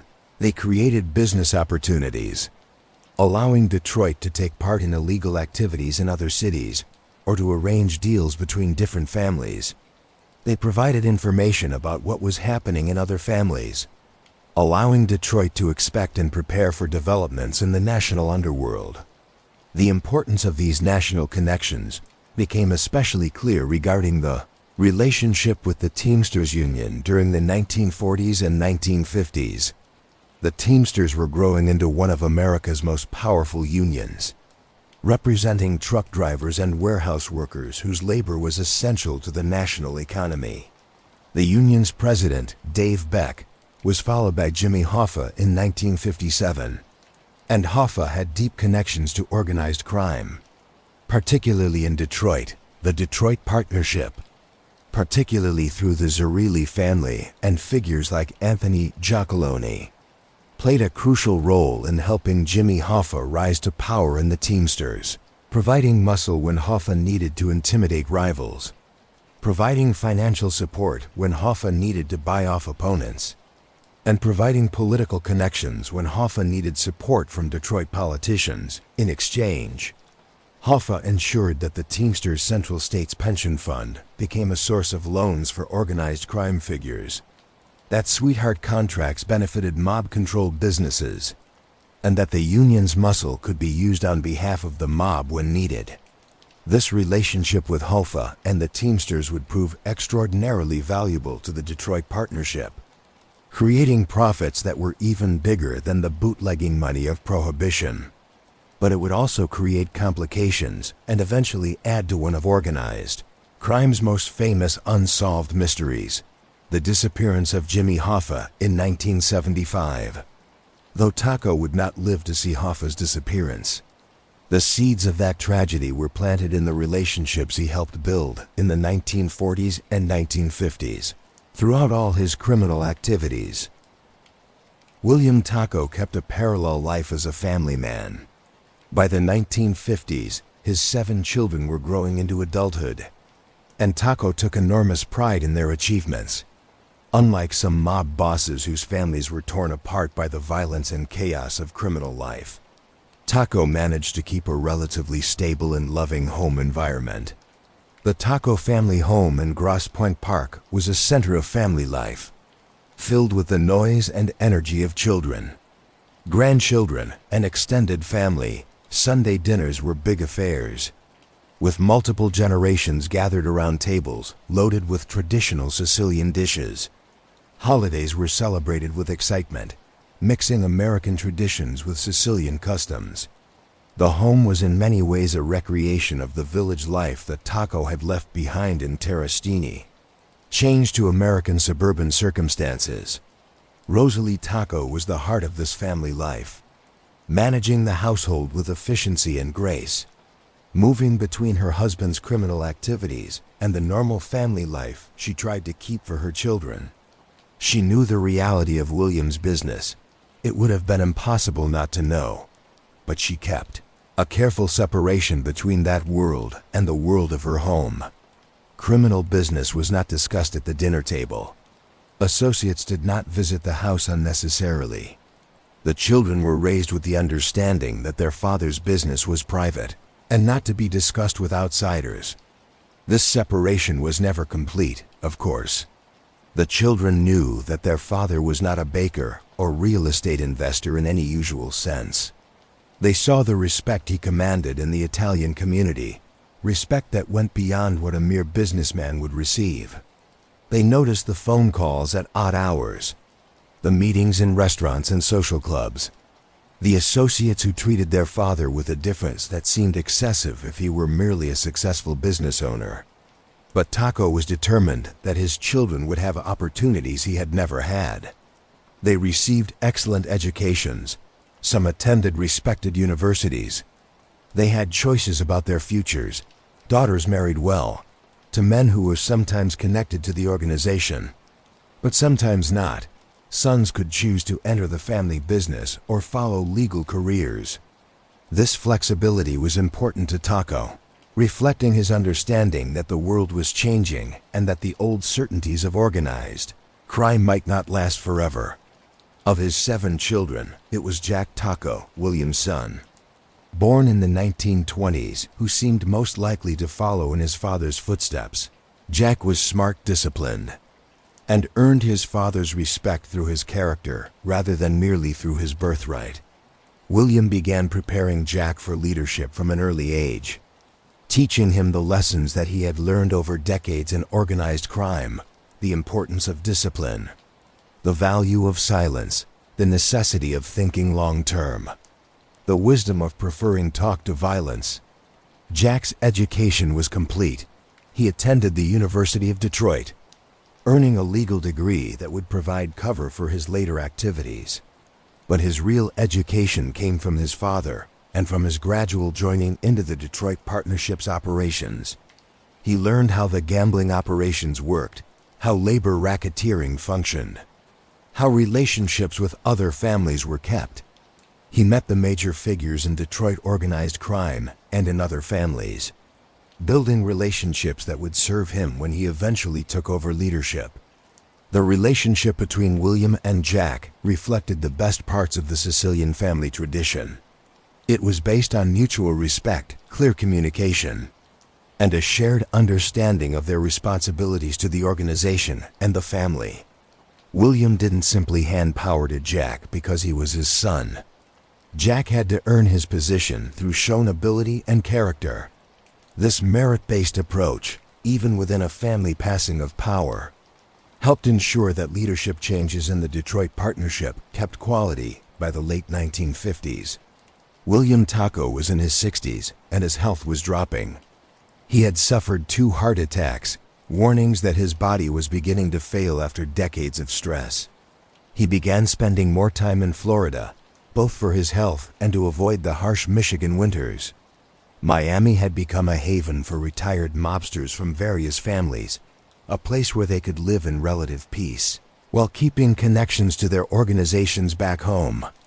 But even as his health dropped, Tocco remained involved in major decisions affecting the Detroit partnership. Joseph Zerilli talked with him regularly. Jack Tocco sought his advice as he prepared to eventually assume leadership. Associates from other families visited when they were in Florida, keeping relationships and showing respect to an elder statesman of organized crime. Tocco's later years were complicated by increased federal attention to organized crime. The FBI had become more advanced in its approach to investigating the Mafia, developing techniques like wiretapping, informant development, and financial analysis that made life difficult for mobsters. The Senate hearings led by Estes Kefauver in the early 1950s had exposed organized crime to public looking as never before. And further hearings by John McClellan in the late 1950s continued to shine light on the underworld. William Tocco was named in some of these investigations as a top figure in Detroit organized crime. But his years of discipline and carefulness paid off. Investigators had difficulty proving anything concrete about his activities. He maintained that he was simply a businessman, retired now, living out his years in peace. His lawyers handled any legal issues that arose, and he continued to refuse to discuss his business affairs with anyone outside his trusted circle. The 1960s brought deep changes to America and to the world of organized crime. Robert F. Kennedy's Justice Department increased federal pressure on organized crime. But it was not new. Major Mafia investigations had already been launched during the late 1950s after the Appalachian Meeting. Wiretaps revealed the extent of organized crime's entry into legal businesses and unions. Informants began to appear, breaking omerta in ways that previous generations would have considered unthinkable. The world that William Tocco had helped create was under attack as never before. For Tocco, now in his 60s and in dropping health, these developments confirmed the wisdom of the approach he had always supported: keeping low profiles, avoiding unnecessary violence, building sustainable organizations rather than pursuing short-term gains. The Detroit partnership, thanks to Tocco's basic principles, was weathering the increased federal pressure better than many other families. While New York families were being torn apart by leaving and prosecutions, Detroit remained relatively stable, but Tocco's health was becoming a serious concern. After his heart attack in 1957, which forced him into semi-retirement, his doctors warned through the 1960s that continued stress could be fatal. He needed to fully retire, to remove himself from even the advisor role he had kept for decades. This meant that Jack Tocco's education and joining into the leadership needed to speed up. Joseph Zerilli was still boss and would remain so until his death in 1977. But everyone understood that Jack Tocco was being prepared for eventual leadership. Jack's education had been complete. He had his university degree from the University of Detroit. He had spent years learning the organization's operations. He had built relationships with leaders of other families. and he had shown the intelligence and carefulness that the position would require. In what became one of the more charming legends of Detroit organized crime history, William Tocco gave Jack a remarkable graduation gift when Jack completed his studies at the University of Detroit, an interest in a racetrack. This wasn't merely a generous gift from father to son, it was a symbolic passing of power, giving Jack a stake in one of the partnership's most important operations and signaling to the organization that Jack was being prepared for leadership. The choice of a racetrack as a graduation gift was also typically Tocco, practical, profitable, and keeping the appearance of legality. Jack could tell people that his father had given him a business opportunity, which was technically true, even if the full context of that business was left unsaid. And the racetrack would provide Jack with income and a platform from which to operate as he assumed greater responsibilities in the organization. During the early 1960s, both William Tocco and Joseph Zerilli were called before Senate committee hearings investigating organized crime. These appearances were exercises in uselessness for the investigators. Both men, when they appeared at all, used their Fifth Amendment rights against self-incrimination, refusing to answer virtually any questions about their activities. Tocco's performance was particularly disciplined. He showed no emotion, offered no information, and kept an air of dignified silence that frustrated his questioners, but gave them nothing they could use. The hearings did, however, publicly identify Tocco and Zerilli as top figures in Detroit's Mafia, removing any remaining pretense that they were merely businessmen. This public exposure was troubling but not disastrous. Everyone in Detroit's Italian community already knew who Tocco and Zerilli were. Law enforcement had known for decades. The hearings merely made public what was already widely understood privately. What concerned Tocco more than the public exposure was the increasing sophistication of law enforcement techniques. The FBI was using wiretaps more extensively, capturing conversations that revealed organizational structures and criminal activities. Federal prosecutors were developing skill in mob cases, learning how to build cases that could survive the legal challenges that mob lawyers inevitably mounted. Most troubling, the government was beginning to flip members, convincing them to cooperate in exchange for reduced sentences or witness protection. The Detroit Partnership's marriage rule, Tocco's decades-old rule requiring members to marry within the organization, proved its value during this period. While other families lost informants, Detroit remained remarkably solid. The family connections created by strategic marriages made cooperation almost unthinkable. A Detroit member who informed wouldn't just be betraying the organization, he would be betraying his own cousins, uncles, brothers-in-law. The social costs were simply too high. As the 1960s progressed, William Tocco spent increasing amounts of time in Miami, where he had purchased a home. South Florida had become a popular destination for aging mobsters from various families, and a small community of retired criminals had formed there. Tocco kept friendships with figures like Scarface Joe Bomarito and others who, like him, had survived decades in organized crime and were now living out their final years in the sunshine. These Florida years were relatively peaceful.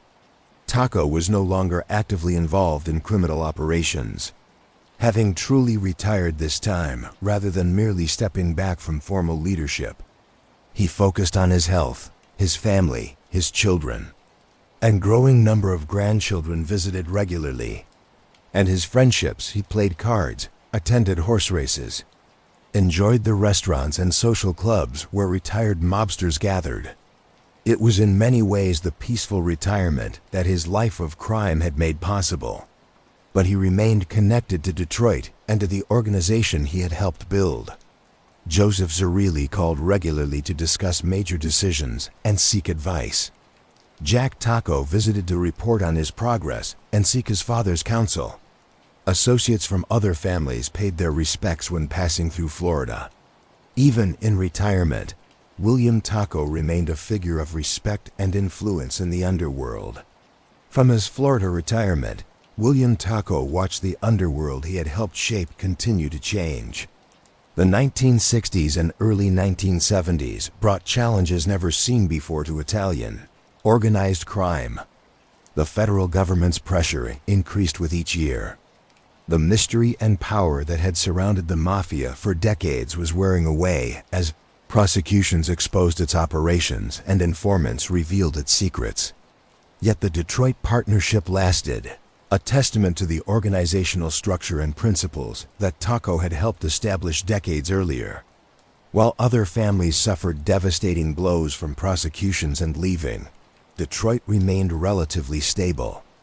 The organization had survived the change from bootlegging to other criminal businesses. It had survived increased federal pressure. It had successfully changed leadership from Tocco to Zerilli and was preparing for the next change to Jack Tocco.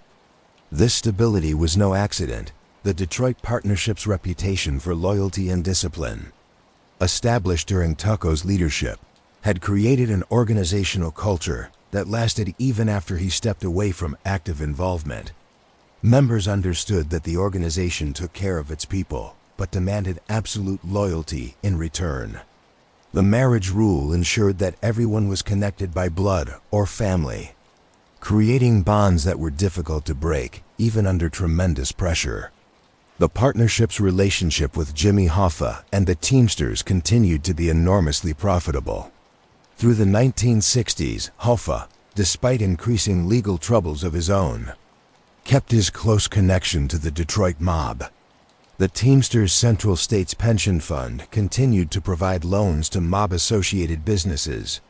Union muscle continued to be available when the partnership needed it. The relationship was so close that some observers considered Hoffa to be essentially an associate of the Detroit family, if not an actual member, but this relationship would eventually become problematic. Hoffa's legal troubles ended in his guilty verdict for jury tampering and fraud in 1964, and he entered federal prison in 1967. His imprisonment removed a key ally and complicated the partnership's access to Teamsters resources. When Hoffa was released in 1971 under a pardon from President Richard Nixon that prohibited him from union activities until 1980, he immediately began moving to regain control of the Teamsters. This created tensions between Hoffa and the mob. The partnership and other families had developed relationships with Hoffa's successors in the Teamsters, and Hoffa's return threatened those arrangements.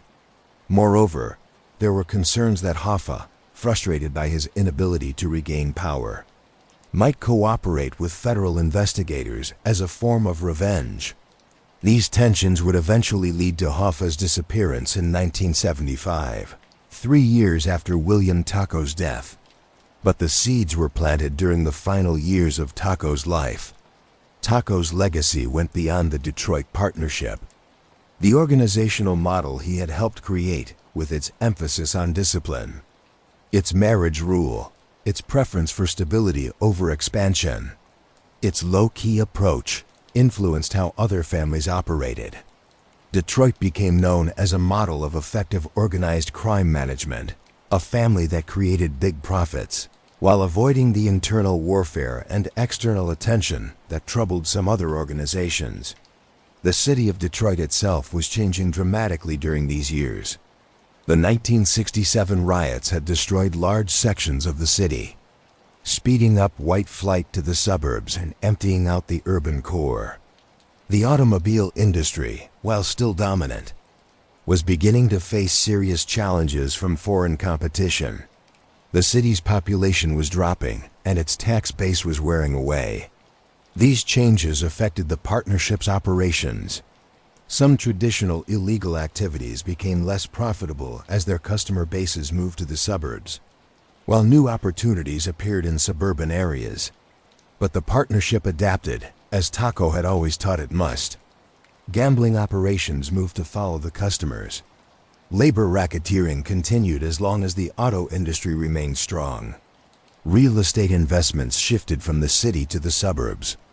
Legal businesses, always an important part of the partnership's collection, helped cushion the impact of changing criminal opportunities. By the early 1970s, William Tocco was in his mid-70s, and his health was failing. His heart, weakened by 2 major attacks and decades of stress, was giving out. He knew his time was limited, but he had the satisfaction of seeing the organization he had helped build still doing well. Joseph Zarelli was still boss, providing continuity and stability. Jack Tocco was fully prepared to eventually assume leadership. The next generation, William's grandchildren and the children of other members, was being raised with an understanding of the organization and its values. The winter of 1971-1972 was difficult for William Tocco. His health, which had been dropping gradually for years, was now failing rapidly.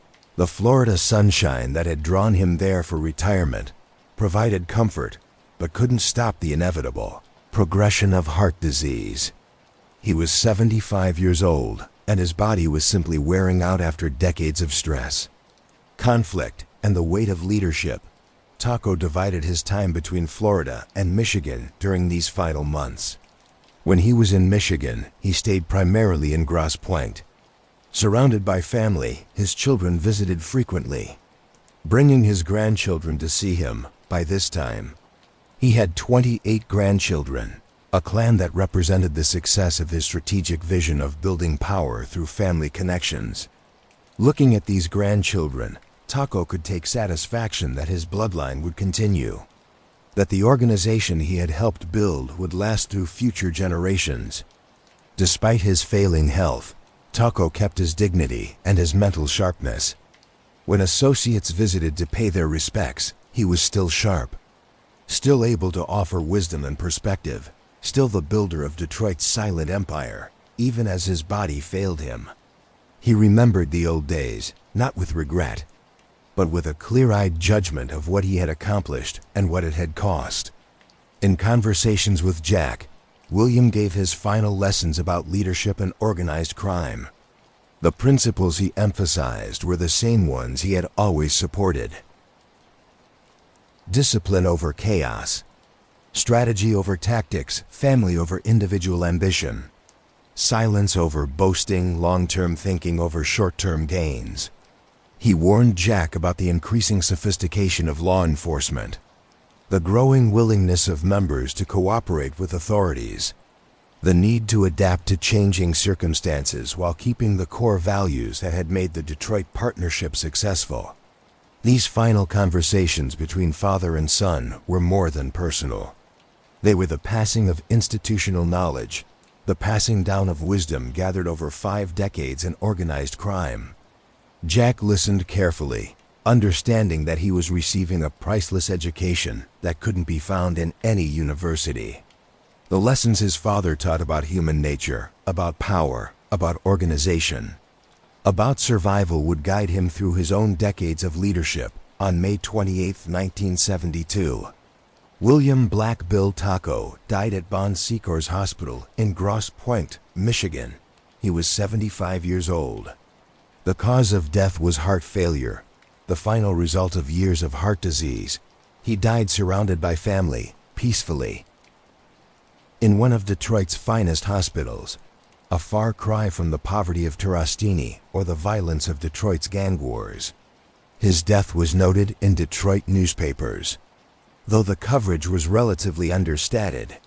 The notices mentioned his business interests, the bakery, the real estate, the racing interests, and his family. They noted that he had been investigated by federal authorities for organized crime connections but avoided providing details. The Italian community mourned openly, understanding that one of their own, whether they approved of his activities or not, had passed. The funeral was held at the Church of the Holy Family in Detroit, a fitting place for a man who had always kept at least outward observance of Catholic traditions. The church was packed, filled with family, friends, associates, and community members who had known Tocco over his decades in Detroit. Some attendees were legal businessmen and community leaders. Others were fellow mobsters, representing not just the Detroit partnership, but families from across the country who sent representatives to pay their respects. The funeral service was traditional, conducted in both English and Italian, reflecting the double identity that Tocco had kept throughout his life, American citizen and Sicilian by heritage. The speech focused on his role as a family man, a successful businessman, and a pillar of the Italian community. The criminal aspects of his life were unmentioned, at least officially, though everyone present understood the full scope of his achievements.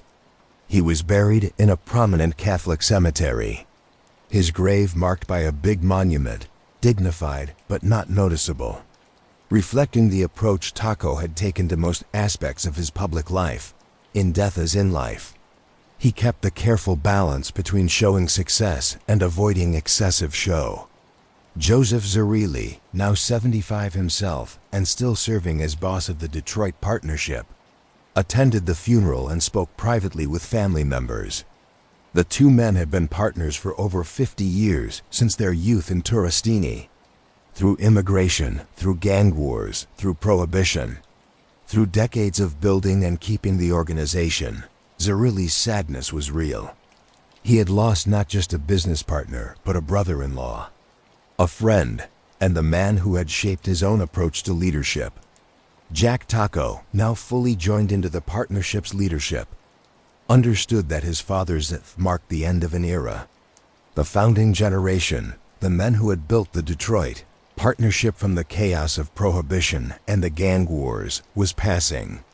Joseph Zerilli was still alive, but he too was elderly and would die within a few years.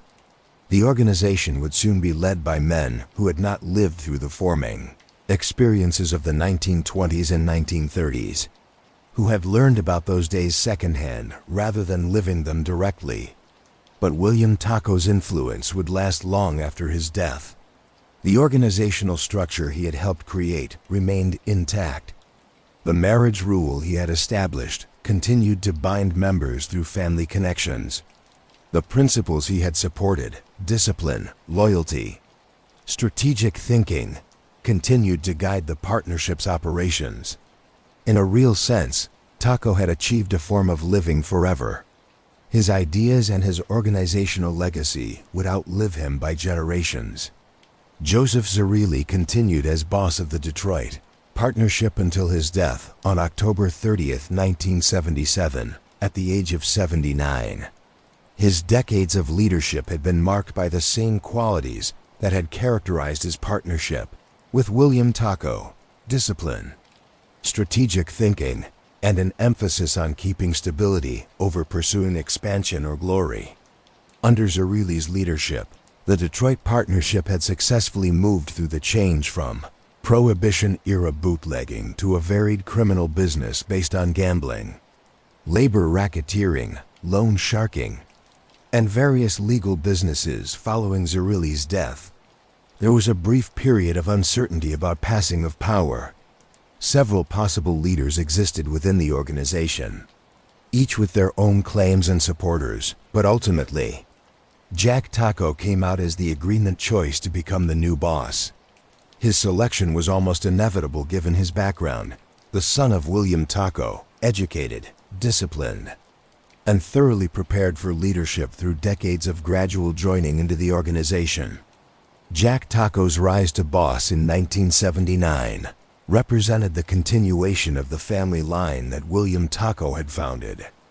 Jack was not merely taking over an organization. He was inheriting a legacy and a set of responsibilities that went back to the 1920s.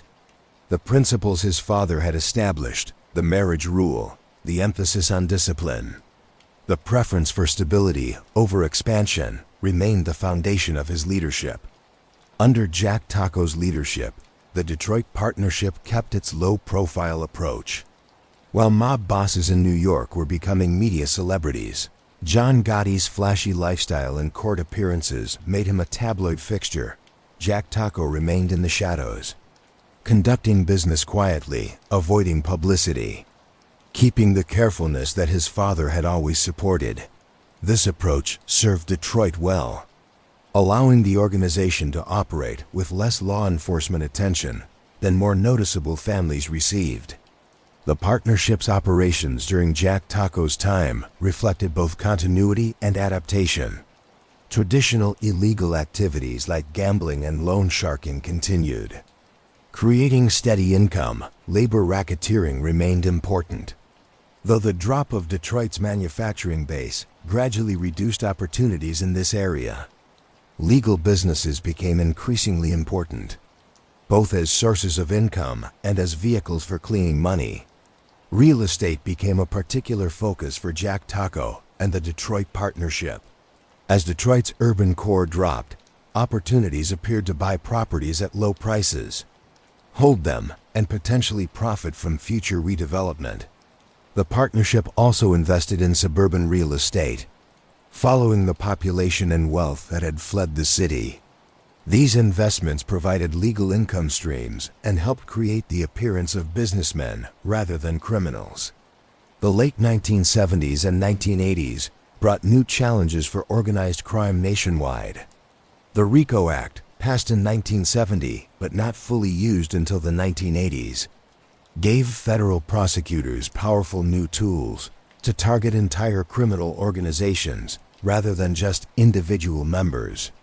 Suddenly, being a leader in a criminal organization became prosecutable in itself, even if prosecutors couldn't prove that the leader had personally committed any specific crime.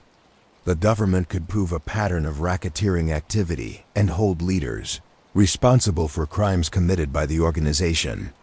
RICO basically changed the thinking for mob bosses previously. Keeping distance from actual criminal acts provided some protection. Bosses could claim ignorance of specific crimes, even if everyone knew they had ordered or allowed them. But RICO allowed prosecutors to use organizational structure itself as evidence, arguing that bosses were responsible for the organization's crimes by virtue of their leadership position. The Detroit partnership under Jack Tocco's leadership adapted to this threat by becoming even more careful about how business was conducted. Direct orders for specific crimes became rarer, replaced by more subtle forms of communication. Conversations about criminal activities were conducted with increasing caution about who might be listening. Relationships with other families were kept, but with greater attention to avoiding evidence that could support RICO prosecutions. Despite these precautions, law enforcement pressure on the Detroit partnership increased throughout the 1980s and early 1990s. The FBI had made taking apart organized crime families a priority, devoting big resources to investigations. Wiretaps were providing understanding never seen before into mob operations. And increasingly, the government was successfully flipping members, convincing them to cooperate in exchange for reduced sentences or witness protection. The Detroit Partnership's marriage rule, William Tocco's new idea from 1931, continued to provide significant protection against informants. Members who were connected to the organization through multiple family relationships found it extraordinarily difficult to cooperate with authorities, knowing they would be betraying not just criminal associates, but their own relatives. But the rule wasn't perfect, and as law enforcement pressure increased and sentences became longer, even Detroit began to experience leaving. The highest point of years of federal investigation came in March 1996, when Jack Tocco and 17 other members and associates of the Detroit partnership were charged under RICO on charges related to illegal gambling, getting money, and other crimes. The charge was the result of Operation Gametown, a years-long investigation that had used wiretaps, watch, and cooperating witnesses to build a complete case against the partnership's leadership. The charge was a devastating blow to the organization. Jack Tocco, now in his 70s, faced the prospect of spending the rest of his life in prison if found guilty on all charges. Other high-ranking members faced similar prospects. The detailed nature of the charge showed how thoroughly the FBI had entered the organization, recording criminal activities, organizational structures, and relationships in ways that previous investigations had never achieved. For Jack Tocco, the charge must have seemed like a bitter irony. He had spent his entire adult life in the organization his father had helped build, conducting himself with the discipline and carefulness that William Tocco had always preached. He had avoided the flashy shows and public acting that had brought down bosses in other families. He had kept the low profile that Detroit was famous for. And yet, here he was facing federal charges that could end his life in prison. The trial, when it finally happened, revealed the extent of the government's case. Prosecutors presented wiretap recordings of conversations between members. They showed patterns of illegal gambling operations, getting money plans, and other criminal activities. They showed the organizational structure of the partnership and Jack Tocco's position at its top. And they called cooperating witnesses who testified about the organization's operations and Tocco's role in directing them. But the trial also revealed something else: the deep roots the Detroit partnership had in the community. Character witnesses testified on behalf of Jack Tocco and other defendants. These weren't criminals or mob associates. They were priests, judges, businessmen, and even Sparky Anderson, the legendary manager of the Detroit Tigers baseball team.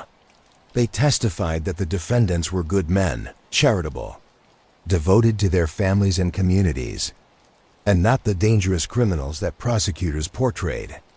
This community support reflected something that William Tocco had understood decades earlier. Keeping good relationships with the legal community provided a layer of protection that mere criminal cleverness could not. The Detroit partnership, under both William and Jack Tocco's leadership, had built an image as protectors and helpers of the Italian community rather than hunters. They had given to churches and charities. They had helped community members in need. They had employed people and supported local businesses. This had created real goodwill that lasted even when their criminal activities were exposed. The jury found Jack Tocco and most of the other defendants guilty on various charges in 1998. But the sentences, when they came, were relatively light compared to what many other mob bosses had received under RICO. Jack Tocco was sentenced to less than 5 years in federal prison, a significant punishment for a man in his 70s. But nothing like the life sentences or decades-long terms that bosses in other families had received. Several factors likely added to the relatively light sentences. The character testimony had made an impact, humanizing the defendants and suggesting that they were not irredeemably dangerous criminals. The charges themselves, while serious, involved gambling and getting money rather than murder or drug trafficking. And perhaps the judge recognized that sending elderly men to die in prison served no particular purpose beyond revenge. Jack Tocco served his sentence and was released, returning to the Detroit area to live out his remaining years. He died on July 14, 2014, at the age of 87, having outlived his father by more than a decade. His death marked the end of the Tocco family line's direct leadership of the Detroit partnership, though the organization itself continued under new leadership. As we look back across the decades, from William Tocco's birth in Turasgini in 1897 to Jack Tocco's death in 2014, we can see the full curve of the family line they created. It's a story that spans more than a century, includes the great waves of Italian immigration, the turbulent years of Prohibition, the rise and fall of American manufacturing, and the ultimate drop of traditional Italian-American organized crime. The Detroit Partnership's organizational structure, created by William Tocco and Joseph Zerilli in the aftermath of the crosstown mob wars, proved remarkably long-lasting. Unlike many crime families that were torn apart by internal fights, betrayals, and violent passing of power struggles, Detroit kept relative stability for more than 8 decades. This stability was not accidental. It was the direct result of the principles that Tocco established and that his successors kept. The marriage rule, perhaps Tocco's most new and controversial policy, had effects that lasted generations. As of this writing, the Detroit partnership has been affected significantly less by informants, and leaving than virtually any other Italian-American crime family. Only one made member of the Detroit Partnership has ever testified against the organization, a remarkable record in an era when leaving has become common in other families. This loyalty isn't because Detroit mobsters were more honorable than their counterparts elsewhere. It's because the family connections created by the marriage rule made the personal costs of cooperation extraordinarily high. The results of Tocco's vision go beyond mere organizational survival. The Detroit Partnership's approach, emphasizing stability over expansion, discipline over flashiness, long-term planning over short-term gains, created a model that other families might have done well to copy. While New York, families engaged in destructive internal wars and public shows that attracted media and law enforcement attention. Detroit operated quietly, creating big profits while keeping relatively low profiles. The contrast with other famous mob figures is instructive. Al Capone's noticeable style brought him wealth and fame, but also a prison sentence and an early death. John Gotti's media-friendly approach made him a celebrity but ensured intensive law enforcement, looking that ultimately destroyed the Gambino family's effectiveness. In contrast, William Tocco lived to 75, died peacefully surrounded by family, and created an organization that survived him by generations. This isn't to make Tocco or the Detroit Partnership seem romantic. They were criminals who built their wealth through illegal means. People suffered because of their activities. Gamblers lost money they couldn't afford. Businesses paid getting money. Workers' pension funds were stolen. Legal competitors were driven out by unfair means. The Code of Omerta that protected the organization also allowed crimes to go unpunished. The marriage rule that bound members together also trapped people in an organization they might have wanted to leave. But from a purely looking at perspective, as a case study in organizational design and management, the Detroit Partnership represents a remarkable achievement. Tocco and his partners created a long-lasting institution in a business where most organizations fail quickly. They kept discipline in an environment where violence and chaos were common. They successfully changed leadership across multiple generations, something that even many legal businesses struggle to accomplish. They adapted to massive changes in their operating environment. From the end of Prohibition to the rise of RICO prosecutions, the key to this success lay in the principles that William Tocco established and showed. *** family as foundation. ***, by requiring marriages within the organization and building power through family connections. Tocco created bonds that went beyond mere business relationships. When everyone is related by blood or marriage, betrayal becomes extraordinarily difficult psychologically and socially. Discipline over chaos. Tocco insisted on organizational discipline, requiring members to follow rules, seek approval for major actions, and put personal desires below organizational needs. This discipline prevented the kind of unauthorized violence and reckless behavior that destroyed many criminal organizations. Strategic thinking.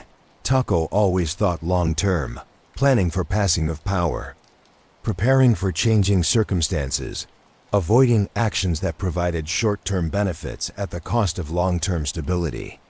This strategic direction allowed the Detroit Partnership to survive challenges that destroyed less thoughtful organizations. Low profile, unlike mobsters who sought publicity or showed off their wealth. Tocco kept a relatively low profile, conducting business quietly and avoiding unnecessary attention. This approach reduced law enforcement looking and allowed the organization to operate more freely. Community joining. By keeping good relationships with the legal Italian community, giving to charities and churches, and presenting themselves as community protectors rather than hunters. Tocco and his successors created a social environment that was unwilling to cooperate with authorities against them. Adaptation. The Detroit Partnership successfully changed from bootlegging to other criminal businesses, and eventually to a mix of criminal and legal activities. This ability to adapt to changing circumstances allowed the organization to survive when its original business plan became obsolete. These principles, established by William Tocco in the 1920s and 1930s, guided the Detroit partnership through the rest of the 20th century and into the 21st. Even today, though the organization is much reduced from its peak, it continues to exist in some form, a testament to the long-lasting nature of Tocco's vision. The human cost of this success should not be overlooked. Criminal organizations, no matter how well managed, cause harm. Families were forced to pay money, workers were taken advantage of. Violence was committed, lives were destroyed. The Italian-American community, which Tocco and his organization claimed to protect, was also victimized by connection. All Italian Americans face stereotyping and unfair treatment because of the actions of a small criminal minority. William Tocco himself was a man of deep opposites. He was a devoted father who ensured his children received excellent educations and opportunities, yet he built his wealth through criminal means. He was a pillar of the Italian community who gave to churches and charities, yet he also ordered murders and built an organization based on getting money and intimidation. He preached loyalty and family values, yet those values served to bind people into a criminal business. He was both a loving grandfather and a calculating crime boss. These opposites don't resolve neatly. We can acknowledge Tocco's intelligence, his organizational skill, his strategic vision, and his real love for his family, while also recognizing that these qualities were employed in service of criminal business. We can understand the context that shaped him, the poverty of Sicily, the unfair treatment faced by Italian immigrants, the limited opportunities available to someone in his circumstances, while not excusing the choices he made.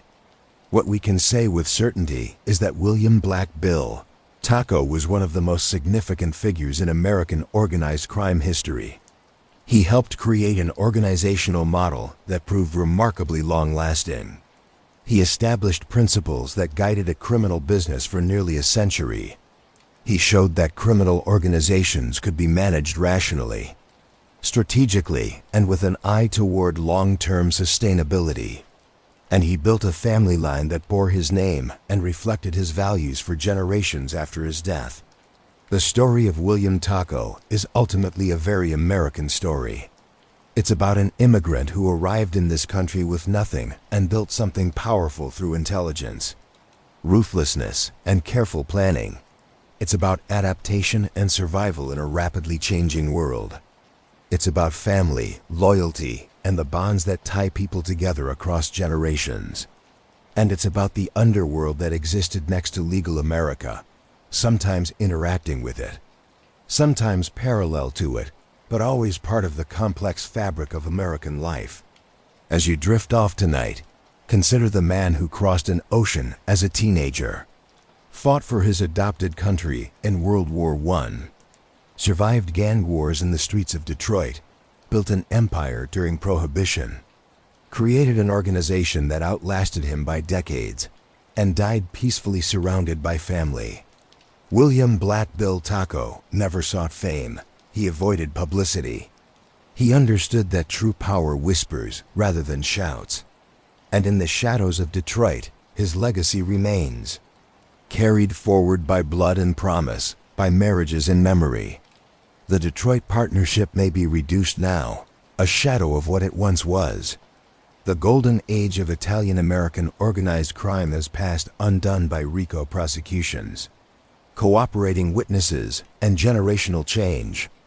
The world that William Tocco built has largely disappeared, swept away by the same forces of change that transformed Detroit from the arsenal of democracy to the example for urban drop. But the story remains, a story of ambition and intelligence, of family and loyalty, of crime and consequence. It's a story that lights up a hidden aspect of American history, showing how criminal businesses operated, changed, and sometimes lasted. It's a story that reveals the complexity of human nature, showing how people can be simultaneously loving and ruthless, generous and taking advantage of, devoted to family while engaged in activities that harmed others. William Black Bill Tocco built an empire in silence. He shaped his world from the darkness, leaving only whispers and legends behind. His story, told here in full for the first time, is a testament to the power of strategic thinking, organizational discipline, and family bonds, lessons that apply far beyond the criminal underworld he lived in. And so, as night falls and sleep approaches, we leave William Tocco where we found him, in the shadows. Powerful but hidden, shaping events while avoiding the spotlight, building something that would outlast him. His was a life lived in the twilight between legal and criminal, between family man and mob boss, between the old world codes of Sicily and the new world opportunities of America. The Detroit River still flows as it did when young Guglielmo arrived from Terrascini over a century ago. The neighborhoods where he built his empire have changed beyond recognition. The speakeasies and social clubs where deals were made have long since closed. The men who knew him personally have all died. But the organization he helped create lasts, at least in some form. And his name is still spoken with respect in certain circles. And that is the complete story of William Black Bill Tocco, from a 15-year-old Sicilian immigrant stepping off the boat in 1912, to the founding father of the Detroit Partnership, to dying peacefully in his bed at age 75. A journey that spanned 2 continents, survived multiple wars, and built an empire that lasted nearly a century. If you made it this far in the video, thank you. You're part of a special community that appreciates the deep dives, the real history, the detailed stories that most people never hear.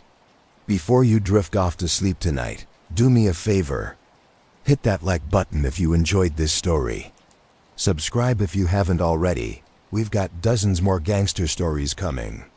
Turn on notifications so you never miss an upload. Share this with someone who loves true crime or history. Comment below what part of Black Bill's story fascinated you most. Thank you for spending the last few hours with me, exploring the shadows of American history. These stories matter. These people existed. And their choices, good and bad, shaped the world we live in today. Sweet dreams, and remember, history is written by the survivors, but told by those who dare to listen. Until next time.